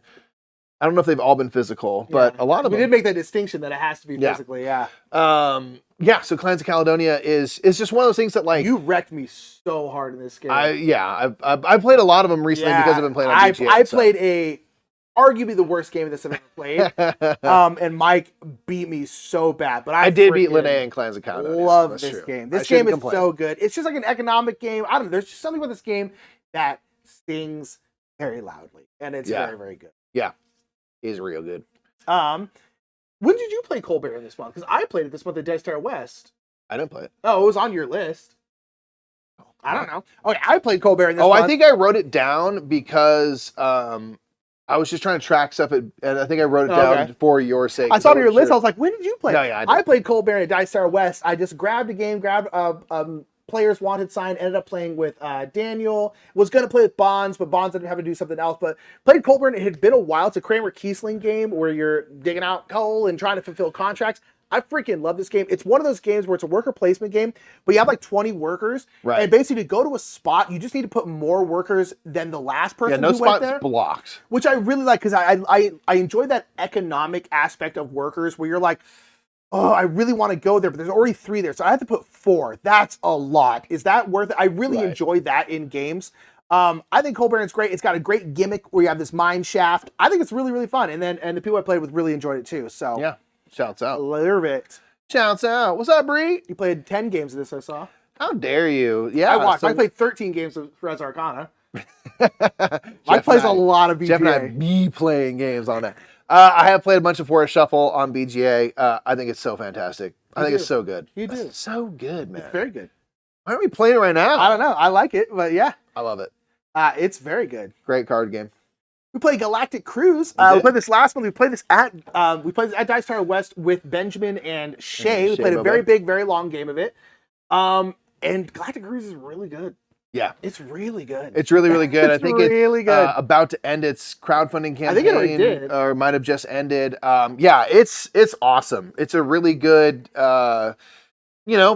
combo-tastic kind of worker placement, trying to manage your stuff. But this one feels a little more open in terms of like it's not so brutal to get the resources you need. You still have to be efficient and everything, so it's not like loosey-goosey and stuff, but there's just certain games where I'm like, oh, this would in other games be like 2 steps harder. And it's just like, here, you just get these blueprints. And I'm like, oh, that's nice. I actually there's already enough like going on. It doesn't feel like it's like light as a result, but yeah, you're going on galactic cruises. You're trying to build up your ships to get guests that hopefully will like the things that are on your ships to get all these bonuses and stuff and take them on. Like routes to go in this game. Absolutely. You can go a whole bunch of ships. You can go like one big mega ship. Like it's very cool. I like it a lot. I cannot wait to get it.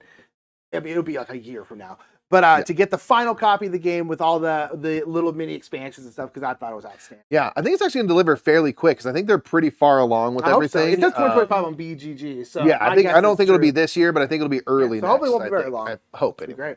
I played Goat and Goat. Look at that goat. Look at that goat. Like, I'm wide. I'm real wide. There's the freaking shoulders on that thing. Shut up, dude. Like, what do you guys want to do? Clay, want to climb mountains?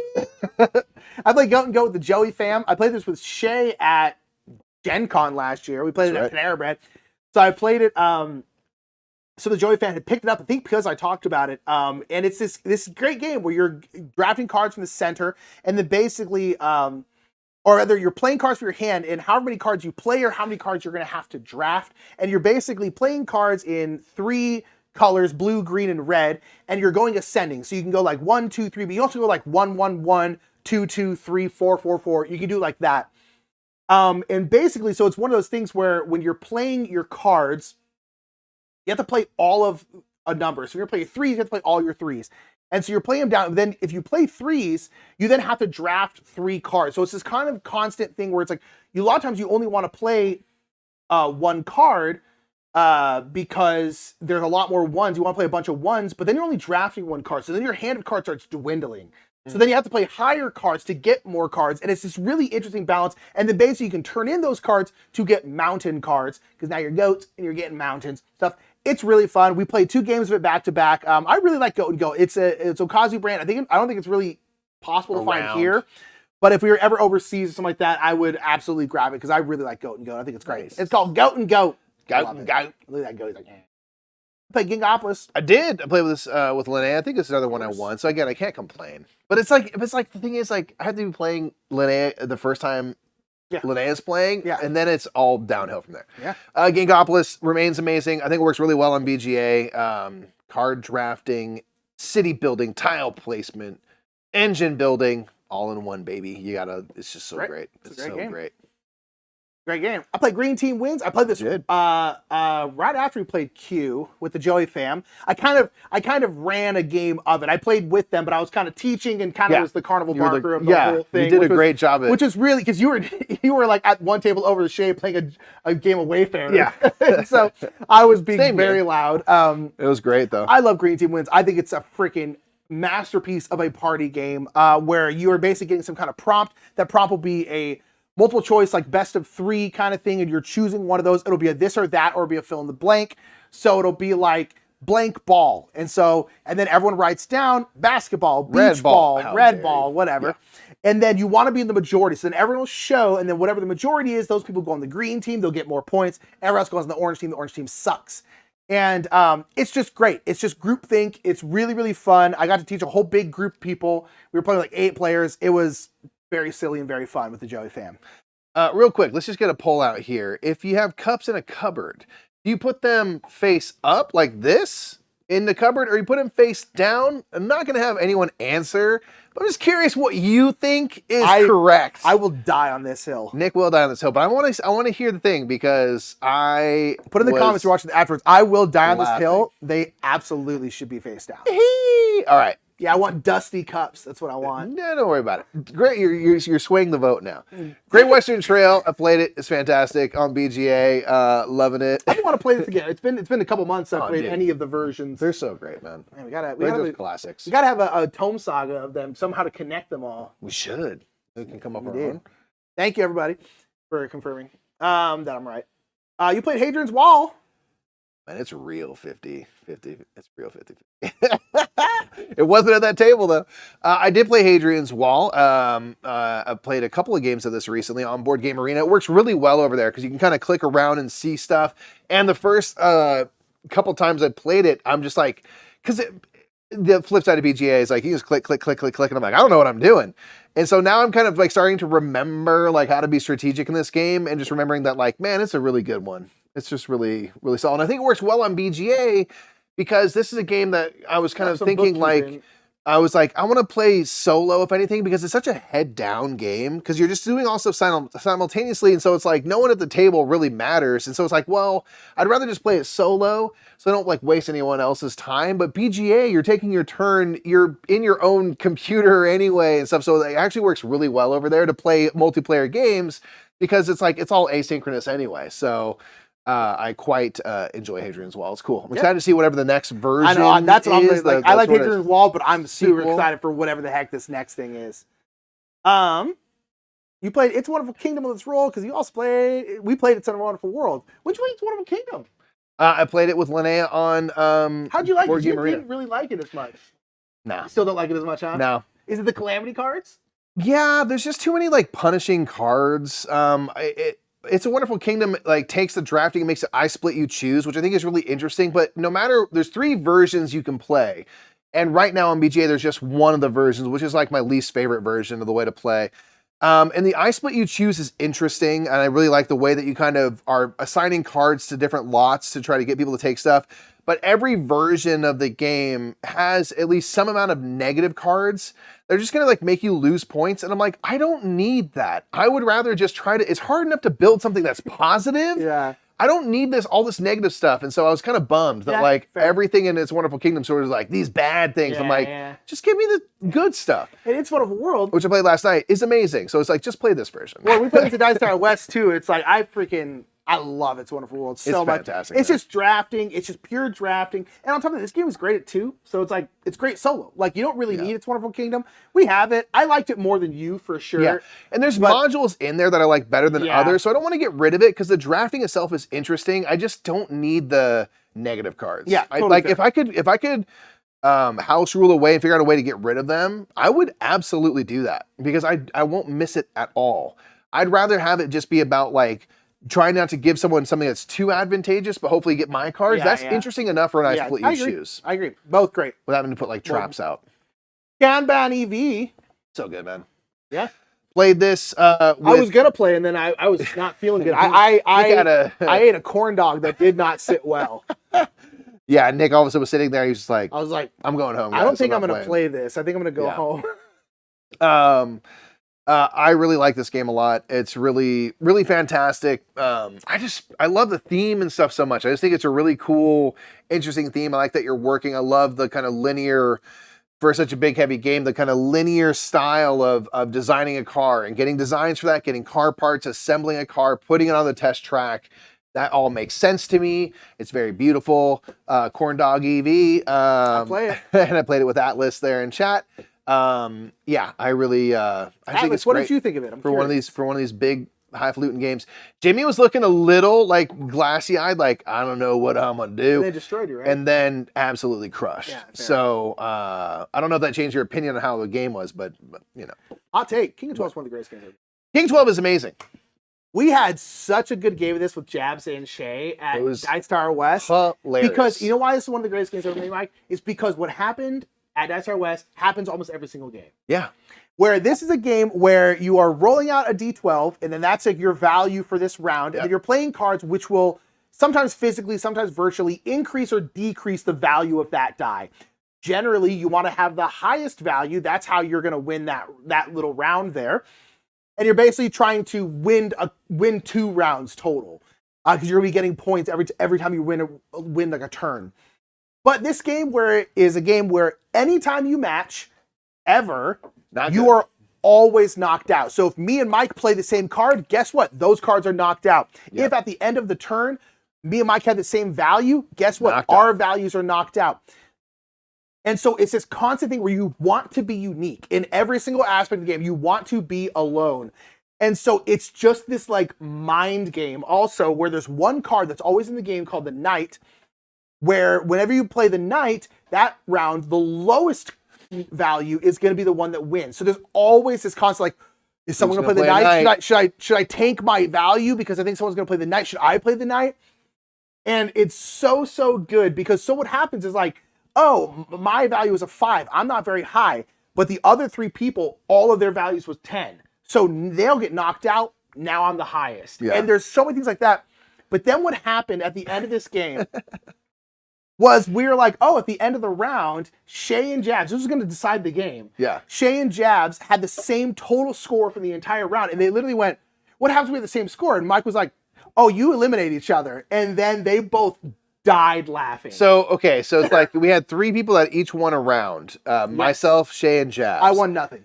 And then they tie their score with like 8 apiece.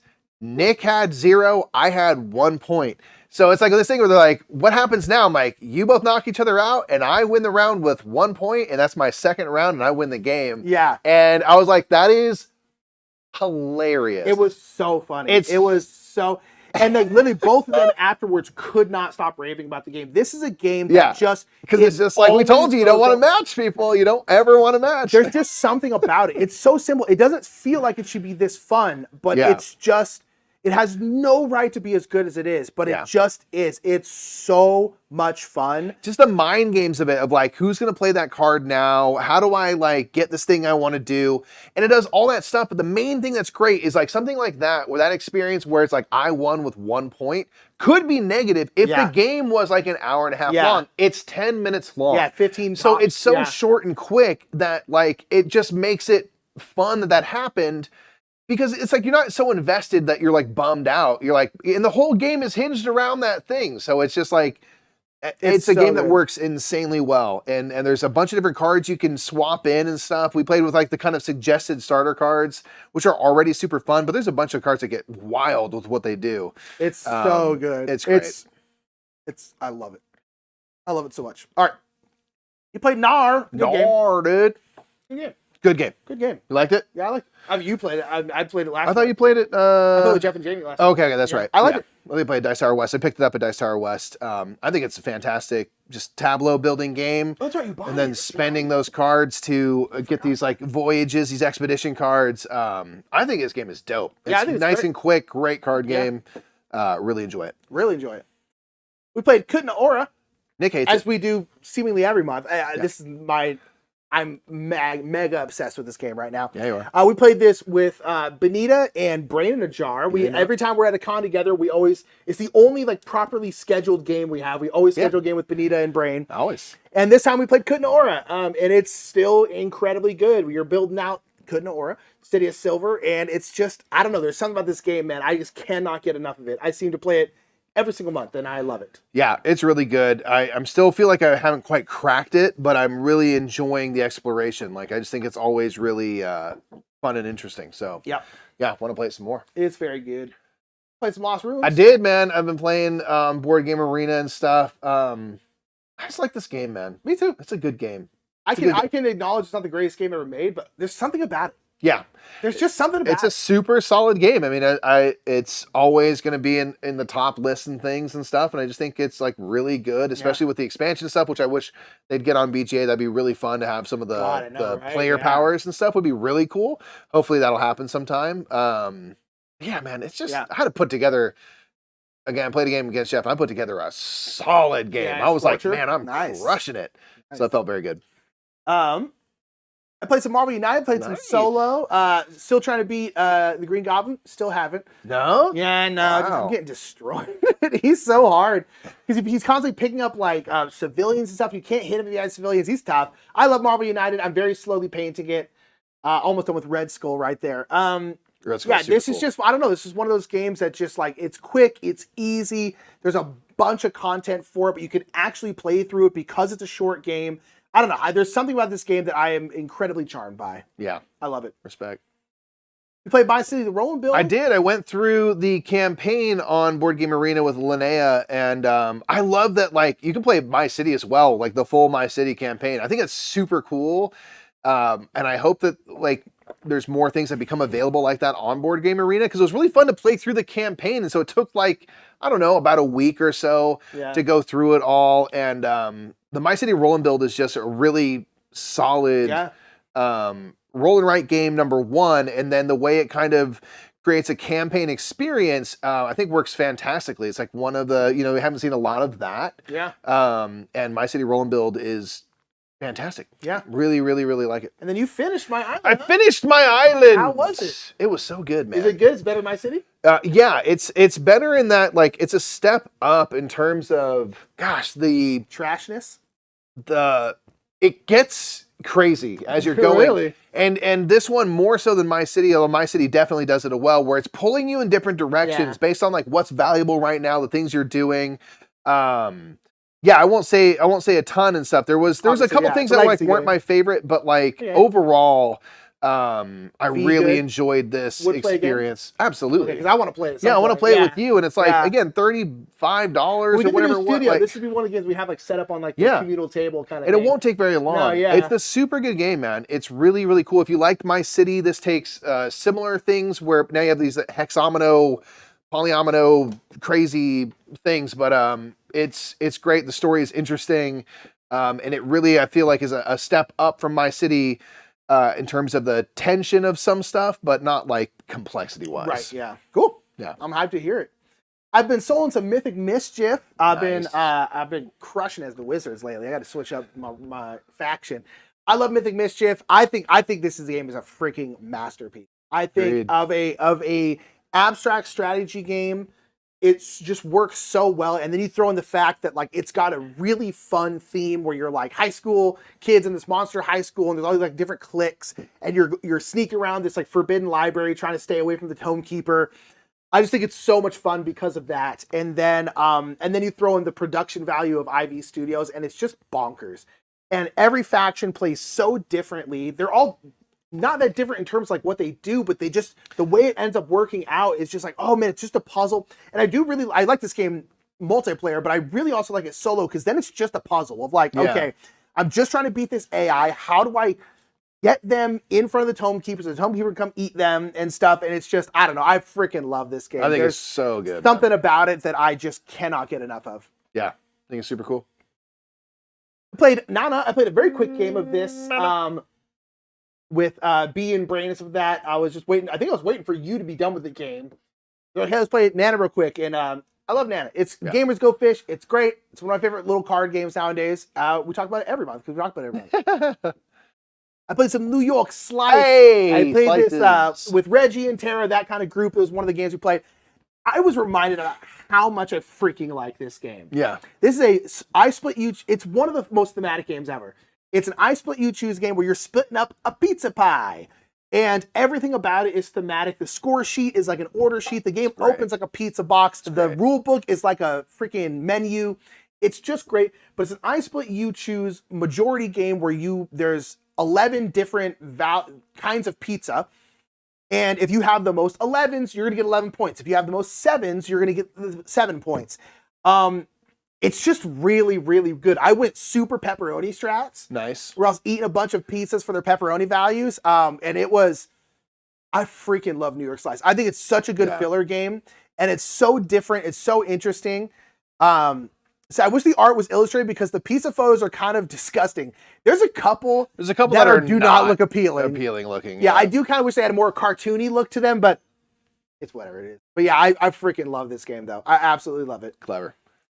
You played Nemalia. I played a couple games of Nemalia on BGA. That was on BGA? And it reminded me how great this game is. This game is so good, dude. This is a game where you're building out a tableau of cards and stuff, and you're always covering up part of another card below, so you're stacking stuff. And depending on each round, kind of like Isle of Skye or Cartographer, certain scoring conditions will be active, and you're trying to maximize on those scoring conditions, and you're drafting cards. You're playing 3 cards per round, so it's very minimal in that. But it's just like the puzzly, I can rotate my card and place it down. I try to get a bunch of rainforests that are separate from each other, or one big savanna or something like that, or different animals in different ways. I think it's super cool. I just think it's like a really clever game. There's been a few people that played and they're like, nah, and I'm like, really? Like, I know. I feel good. like we're much higher on this than a lot of other people. Get it. Hi, Emily Hart. Finally made a live stream. Hello. Thank you for being here. All right, we're cruising. I got 3 minutes. You have 3 minutes? You have to go in 3 minutes? Oh, okay. Go quick.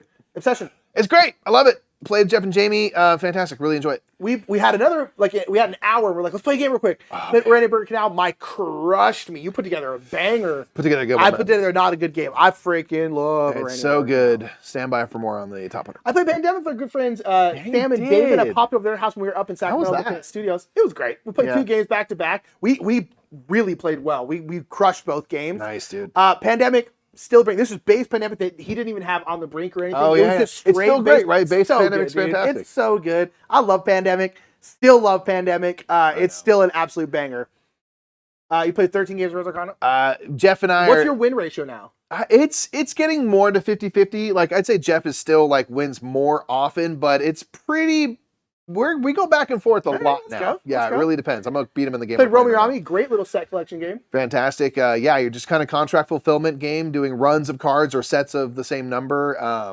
It's one of my favorite card games in a while. Really like it. See Salt and Paper? Love it. Set collection deliciousness with amazing origami art. Yeah, really like that game a lot. Super good.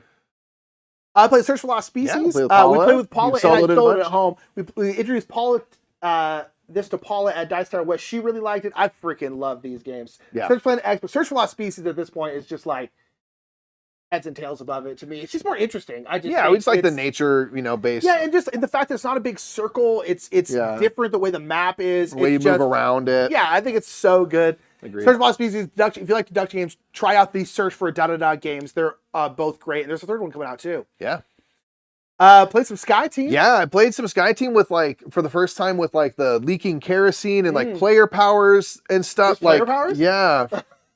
There's things you can get. There's so much to explore this game. That's why we put in the best value games. Yeah. It's insane how much there is in this game. There's so many fun things. And so Amanda Pan and I played a really tight. We made it, we landed it, and it was we used every ounce of our skill. It was an epic play. That's awesome. So good.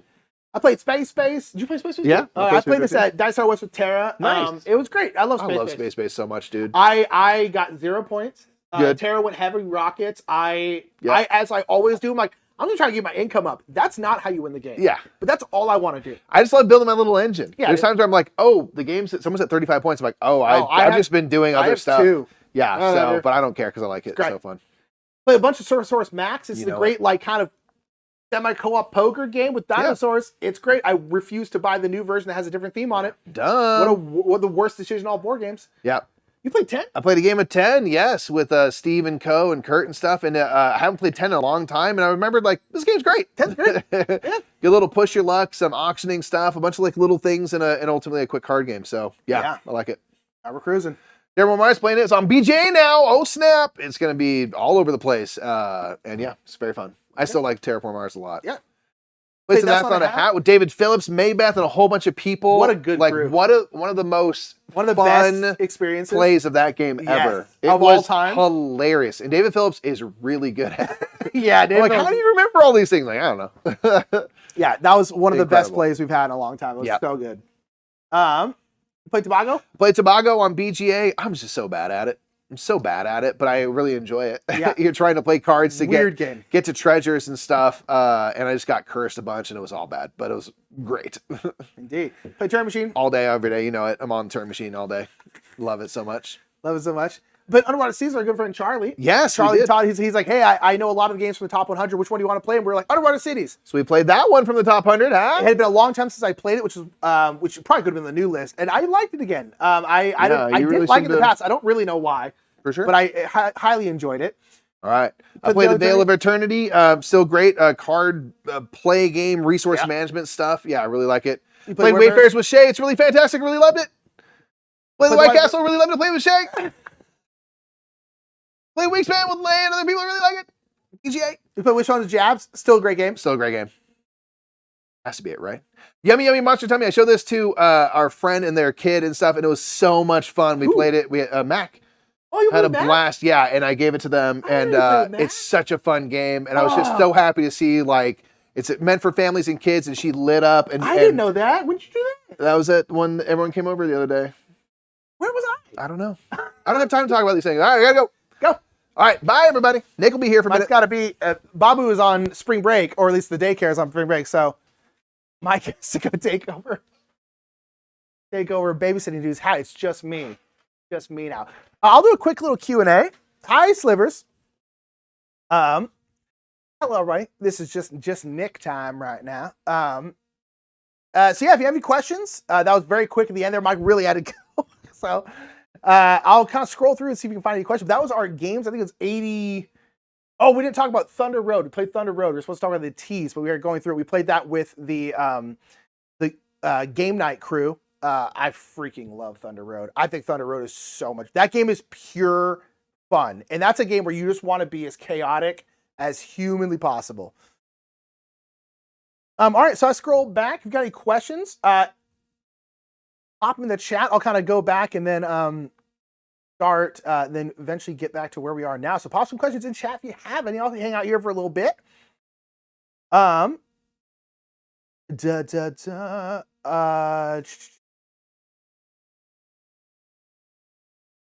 know we have some questions. Thank you for being here live. If you're watching afterwards, make sure to be here live. We're going to start trying to get these the scheduling for these out earlier. Especially once we move, it'll be a little bit easier to do that.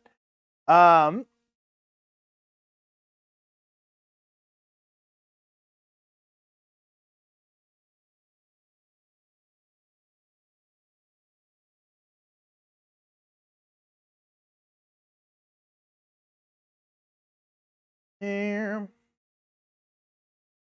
People were asking, people were asking about Roth when we played it. Raylo Josh asked, how did you feel about the balance in Roth between the factions? To be fair, we haven't seen all of them. We've only played 2 games of it, so we can't really say. I will say all the factions, and I think this is a positive, so take that for what it is.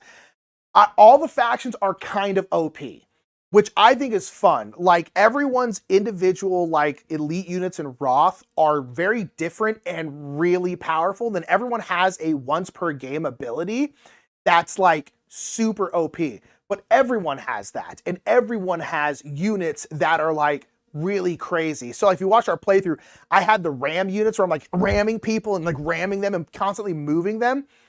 That mixed with the miners of that faction, where you're getting a bunch of KORA, which is the money in the game, because you can essentially spend KORA to increase the damage when you're doing that ram thing, and you can like decimate the board with that. But everyone has that. You saw that in the playthrough. Mike was an undead faction. At one point, he's like, cool, I'm going to bring back 10 people. And we're like, oh, that's not good. And so everyone's kind of OP in Roth, but I think that's a plus, not a minus. So I can't really tell you about the balance because we have not played all the factions. We haven't played them enough to really tell you. I will say the 4-player game we played was really, really close. And then the 2-player game we played was really close. So I guess they're pretty balanced. I can't really say, though. Do you play Ark Nova with the expansion? If we're playing it physically, yes. On BGA, no, obviously. But if we're playing it physically, yeah. Because to me, it's like there's no real point in not doing it, not playing with the expansion, because it's just it just makes you different. And I like games where you make things different. A lot of people are saying face up for cups in the cabinet. You're all wrong. You've never been more wrong in your whole life. Yeah, I really want to play the Arnok the campaign too. I really want to play it 2-player with Mike, but just like realistically, when are we gonna be able to do that? So I should probably just play it solo. It's just reality. Emily asks, have you all moved yet? No, we are moving. We're moving, like officially moving, probably at the end of June. We have to be out of this studio at the very beginning of May. So we're gonna have like a 2-month period there where we're kind of like in a weird limbo state. Now, granted, basically for the entire month of May is going to be our top 100. We're probably going to have like 2 or 3 episodes of our top 100, which we've broken up into 10 segments coming out a week. So May is most gonna be our top 100, which we can do beforehand, which we will be. June, we're not entirely sure what June's gonna look like. Hopefully the new studio we have will have built out enough where we can film a little bit, but again, we haven't moved yet. So we'll be moving at the end of June, most likely. We saw studios last week, and we had narrowed it down to 3. It has now been officially narrowed down to 1. And we gotta do, financial stuff. They gotta make sure that we can actually pay for this, which we should be able to, which is good. So studio stuff is going very, very well. We went last weekend, we saw like 20 different places, and narrowed it down to 3. And then that has then been, we put in offers on those 3. They kind of countered back with their own offer, and we decided on 1. So that's very, very exciting. Eventually we will, oh, sorry, Slivers. Static is very cool. Potentially my favorite character. Very interesting in Too Many Bones. I know you got to go, so that's why I'm answering very quick. We can talk about it more later, but yes, very, very interesting, weird, tanky character in Too Many Bones. But yeah, so studio stuff's going very well. Are you guys going to be at Gen Con? Most likely, Zen. Most likely. I can't say for sure, but most likely. Jess, we have not talked about Wormspan because we have not played Wormspan. We're going to be going to BGG Con in May, and I am determined, if we haven't played it by then, I am determined to play it at BGG Con. I really want to try it. Have not had a chance to play it yet. Did you guys get TI4 played for your top 100 plays already? Mike has played it this year. He played it on the 1st of the year. He played it on January 1st. I have not played it. I will play it at some point. Josh, I know you were thinking about maybe playing a Dice Star West. Yeah, I'll get it played at some point. I don't know when, though. Does Mike spend significantly more time on BGA than you do? Yes, because I spend 0 minutes a month on BGA. I don't like BGA personally. It's just, I like physical board games. Playing a game on BGA doesn't do anything for me. So I don't play games on BGA. If you're ever playing against the Brothers Murph on BGA, you are playing against Mike. You are not playing against me. I like the concept of BGA. I just don't enjoy playing it. I don't mind playing BGA if we're playing like in real time and we're like talking on a Zoom call or a Discord call or whatever on the phone or whatever. Then I don't mind it because I still feel like I'm playing with people. I cannot play async games on BGA. I don't feel like I'm playing a board game. And so for me personally, async games on BGA do absolutely nothing for me. And so I do other stuff with my time, basically. But Mike is playing BGA all day. If he has a minute in between us doing something, he'll take a quick turn on BGA. He's playing nonstop. I do not play. I play 0 games a month on BGA. Unless, again, I'm playing with someone and I'll play, I've talked to my friend Tara a couple different times. We'll play, every couple of weeks on BGA, but like we'll get on a call and like chat and stuff like that. That I don't mind. But other than that, I can't stand async play. It doesn't feel like I'm playing anything. What's up, Eric Moot here live? Have you played 5 Towers? Pretty fun.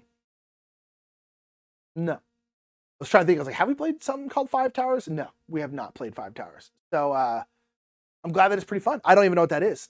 5 Towers.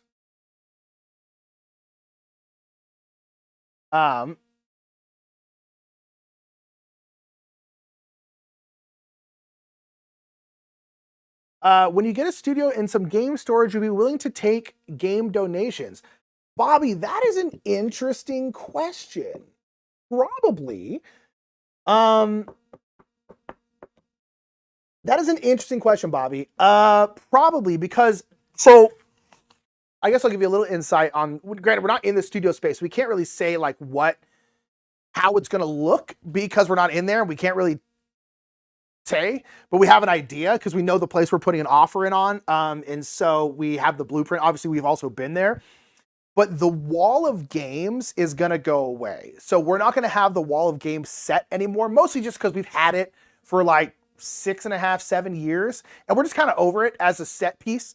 And we're going to be moving our collection from shelves like these to kind of those like wire rack shelves that you see at places like Dice Star West, BGG Con. And the reason why we're moving to that is because eventually we're going to be running our own convention, Bing Bong Con, which hopefully will be happening next year. The kind of plan is that it'll be much easier to do in Sacramento, which is where we're moving to. So hopefully, but basically, whenever it ends up happening, our collection will be that convention's library. And so we basically want it in a way that we can move it. These we cannot move. We'd have to take them off the shelf and literally carry them places. We don't want to do that. So we're planning on switching over, and then basically our games won't be like a set piece anymore, except when we're doing like drafts and stuff probably. So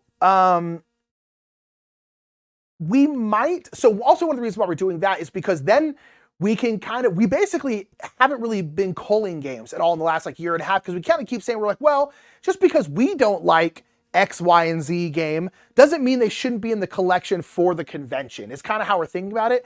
So we might take game donations, because even if we don't really want the game, that doesn't necessarily mean it shouldn't be in the convention's collection. And the convention's collection is just going to be our collection for at least the first couple years. So maybe we will have to get back to you on that, but that is possibly, because we kind of want that collection to grow. So maybe. That's a very good question. What is your favorite area control game? I don't know. I'm not a massive area control game fan. I think Roth might be up there once it's like finished and da-da-da-da-da. I still like Small World. I think it's a great area control game. I'm trying to think of an area control game that I really am like, yeah, I really like this one. I mean, War of the Ring, but that's a war game, so it kind of feels like it's a different thing. I'm gonna go Small World still. I'm gonna go Small World.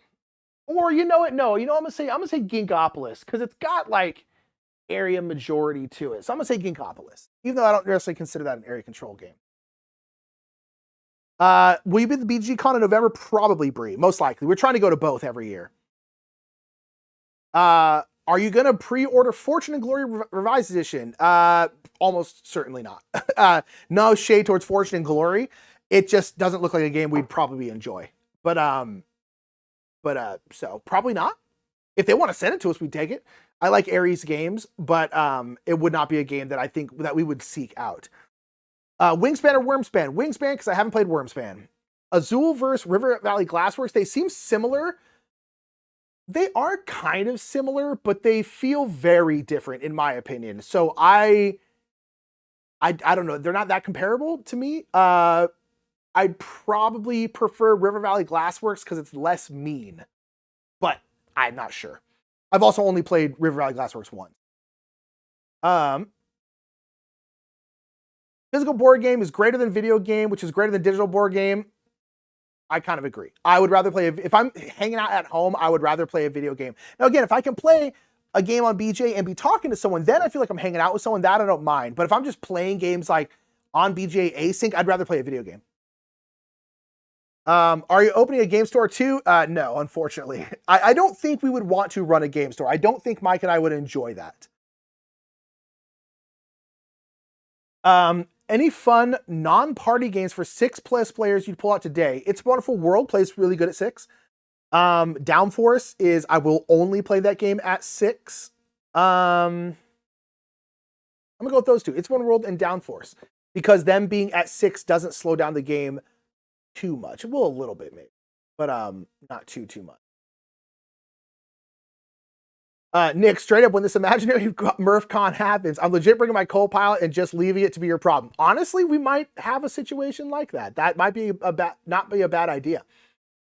Because we get a lot of games, obviously, because we cover them. But particularly one thing we don't have is like, we get a lot of new games, right, from publishers. We don't get a lot of like, not even old games, just games from a couple of years ago we don't get, because publishers are only going to send us their new stuff.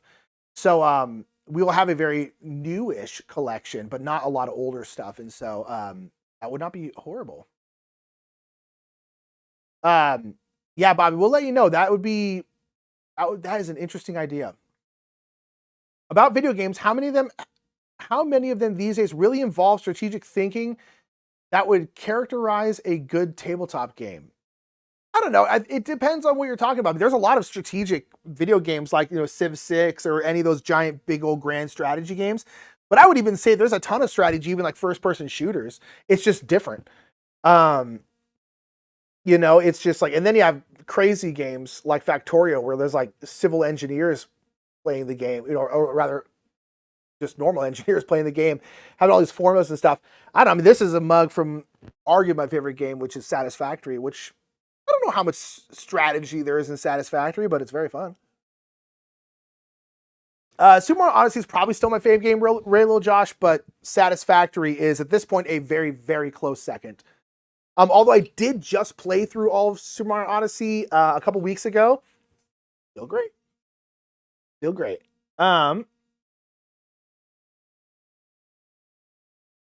Yeah, Zen, we might. We'll have to kind of see. So you'll be selling Kallax shelves. We probably will keep these shelves, or at least some of them, to be in some of the sets for our new studio, but we will not have this giant wall of games set anymore. Although these shelves are kind of worthless outside of this set because they don't have the backing on them, which means these are very, very stable because they're bolted to the walls. So they're very, very stable.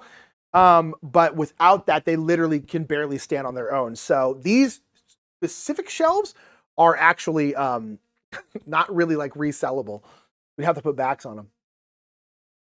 Board Game Geek, we will be hitting you up if/when that happens.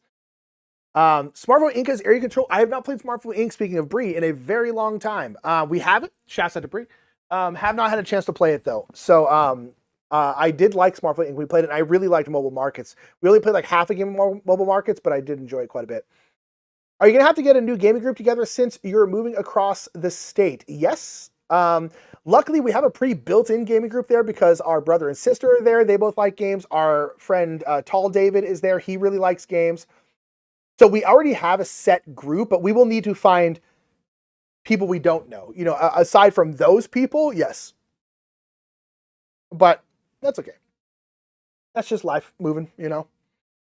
They're Billy Buttheads, you bet right. Yeah, MurphCon will be good. Big Mon Cons will be great. This publisher will send you our whole catalog. Just saying. Well, thank you, Brie. You should offer a dump pile at your con. Keep what you want for the library. Sell what's worth anything, and then donate, scrap the rest. Worth the work, I think. Probably. We will probably have something like that. Mostly, I mean, one thing that we would love to have is we would love to eventually have a board game collection that's for the con. That's not just our personal collection. Just because conventions are rough on games, right? And so we're kind of like, oh man, our like pristine copy of Saint KORA is going to get kind of beat up, right? So it's not we would eventually like to have a separate collection for that, but it's nowhere near a priority anytime soon. But if we were, you know, moving forward, especially like once we get a couple years into the con, if a publisher is going to send us a game, we might be like, hey, send us 2 copies if you're able to, of course. One for the convention, one for us. But again, that's very much way down the line. What's the 10-second pitch on Satisfactory? Satisfactory is a factory building game where there are various resource nodes like iron and copper, and basically you tap those resource nodes and throw them into various machines. And those machines will make something very, very simple. And then there are upgraded machines that will take those simple things and make them into slightly more complex things. And you take those slightly more complex things and then turn them into more complex things. You take those things and turn them into more complex things. It's literally just that. But if you like management games and you like efficiency games, it's honestly like cocaine. You just can't stop playing it. There's something about it. I don't know. It's very satisfactory to play. There's just something about that game that is just so gosh darn fun. And it's just, if you like those kinds of, I found that I really, really like efficiency games. It's one of the reasons why I love playing like Roller Coaster Tycoon, because you're just managing a park. I've always really liked like Planet Zoo and stuff because you're building stuff, but you're managing animals. I like management games. I like games where you are managing things. Yes, David Phillips, I did stream a little bit of Satisfactory. And Satisfactory is like the ultimate efficiency game. Because basically, like say you're pulling out iron from an iron node, this miner is going to pull out 60 iron ore a minute, right? And then you can have that from a conveyor belt go into a smelter. But that smelter can only process 30 iron ore a minute. So essentially at that point, that's not very efficient because you're pulling out 60, you're only smelting 30. What you can do is you can slap a splitter onto that conveyor belt, and then split it into two 30 belt lines, and then go into two smelters, and now you got 60 coming out of the resource, and you're smelting 60. So much of the game is like just trying to like work efficiently. And it's just, if you like those kinds of games, you like efficiency engines, Satisfactory is a masterpiece. And it's still technically it's been in early access for like 6 years, but it's better than like the vast majority of like AAA games in terms of like bugs and stuff. It's very, very pretty polished. But the official 1.0 release is happening this year. When it releases, fam, I'm going to be taking a week off of work. I'm just telling you right now. Mike already knows this. I will be taking a week off of work to play it because I'm so excited. Jared said, I'll fly to play with you guys. Jared, real talk, do it. And especially anytime Martha is coming into town because she's flying there. Roll up, dude. We'll have space. We'll have a studio. Our studio is, well, granted, if we get the studio we're asking for, we're putting in, you know, we have to look at our financials and everything like that, which should be no problem. It's going to be close to 4 times the size of this garage. So it's a massive upgrade. You might like Frostpunk based on what you're talking about Satisfactory. Yeah, Atlas, I've almost looked at Frostpunk a couple times. I mostly haven't because I'm just like, I can't have another massive game to play. I already play too much Satisfactory as it is. Most of what I've been playing right now is that 1.6 dropped for Stardew. So I've been playing a lot of Stardew Valley because it's just such a good game. Stardew Valley is insanely good. But I've been playing 1.6, which is bonkers. There's just so much bonkers stuff in that one. I love it. Yeah, so if there's any other last minute questions, let me know. If not, I'll get on out of here. But yeah, check out Satisfactory if you like efficiency games. It's a masterpiece. It's an absolute masterpiece. And once 1.0 drops, it might take the Super Mario Odyssey, the top spot from Super Mario Odyssey. I'd love to see Odyssey speedruns again someday, but not be on Twitch makes that less likely. Yeah, it's one of the things like, that's the only problem with us not being on Twitch is like, I don't really want to just like, because I would like love to like have a chill, cozy Stardew stream. And like we all kind of just like hang out, play Stardew together. But it's just like, it just doesn't fit our channel at all. So like, I'm really like hesitant to do that because YouTube really does not like you doing that. If you're a board game channel, YouTube wants you to do board game stuff. Do not stray from that. They will actively suppress your channel. So like, I am like very hesitant, but I would love to do like some cozy streams because there's certain games that I'm like, man, this would just be cool if I could be playing and talking to chat at the same time. I would really love to do that, but we'll see. Jabs, we talked about you. We were talking about that King of 12 game, baby. Jabs, you're the best. Said, yeah, I binged Frostpunk for 10 hours straight the first time I played it, so that's a fair concern. Yeah, Atlas, that's legit a worry with Frostpunk, which is why I haven't had a I haven't played it. Started was my COVID game, put hundreds of hours into that summer. Yeah, I've played at least a couple hundred hours of Stardew Valley. It's so good. The Stardew 1.6 is so fun. Matt and I have been doing co-op. Yeah, it's wild. It's just like, I had a Green Rain event recently, and I was like, what is happening? It's very cool. I'm on the Animal Farm. I really like the new Meadowlands farm. I think it's super cute. And I never go, although I'm kind of now reminded, I've played like 15 hours or so. I played a lot this weekend.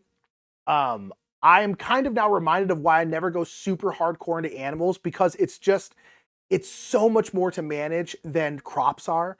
Because crops, it's like, sure, the day where you have to like hoe all the dirt and like plant them and water them and all that kind of stuff, that is a big day. But then after that, especially once you have sprinklers, you don't have to do anything.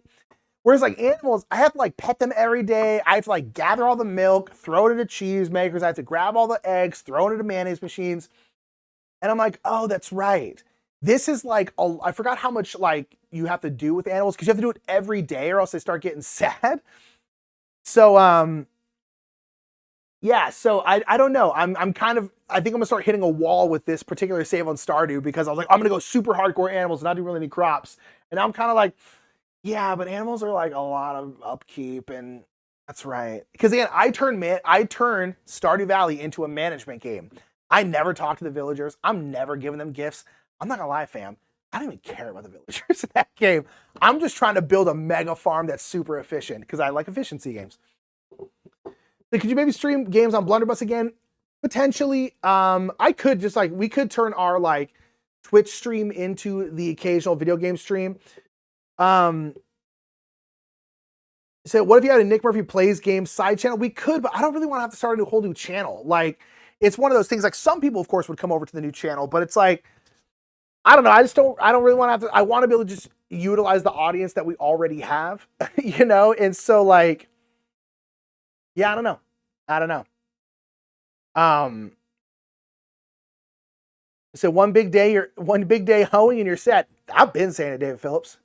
So what do you anticipate from 1.0 versus what you have now? Talk about Satisfactory. So the main thing is there's going to be a story in 1.0 in Satisfactory. Right now there's no story.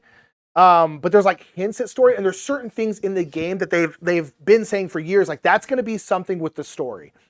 So, and then granted, like the story in Satisfactory is going to be like optional. You can still just play the game how you do now, where it's just like all efficiency.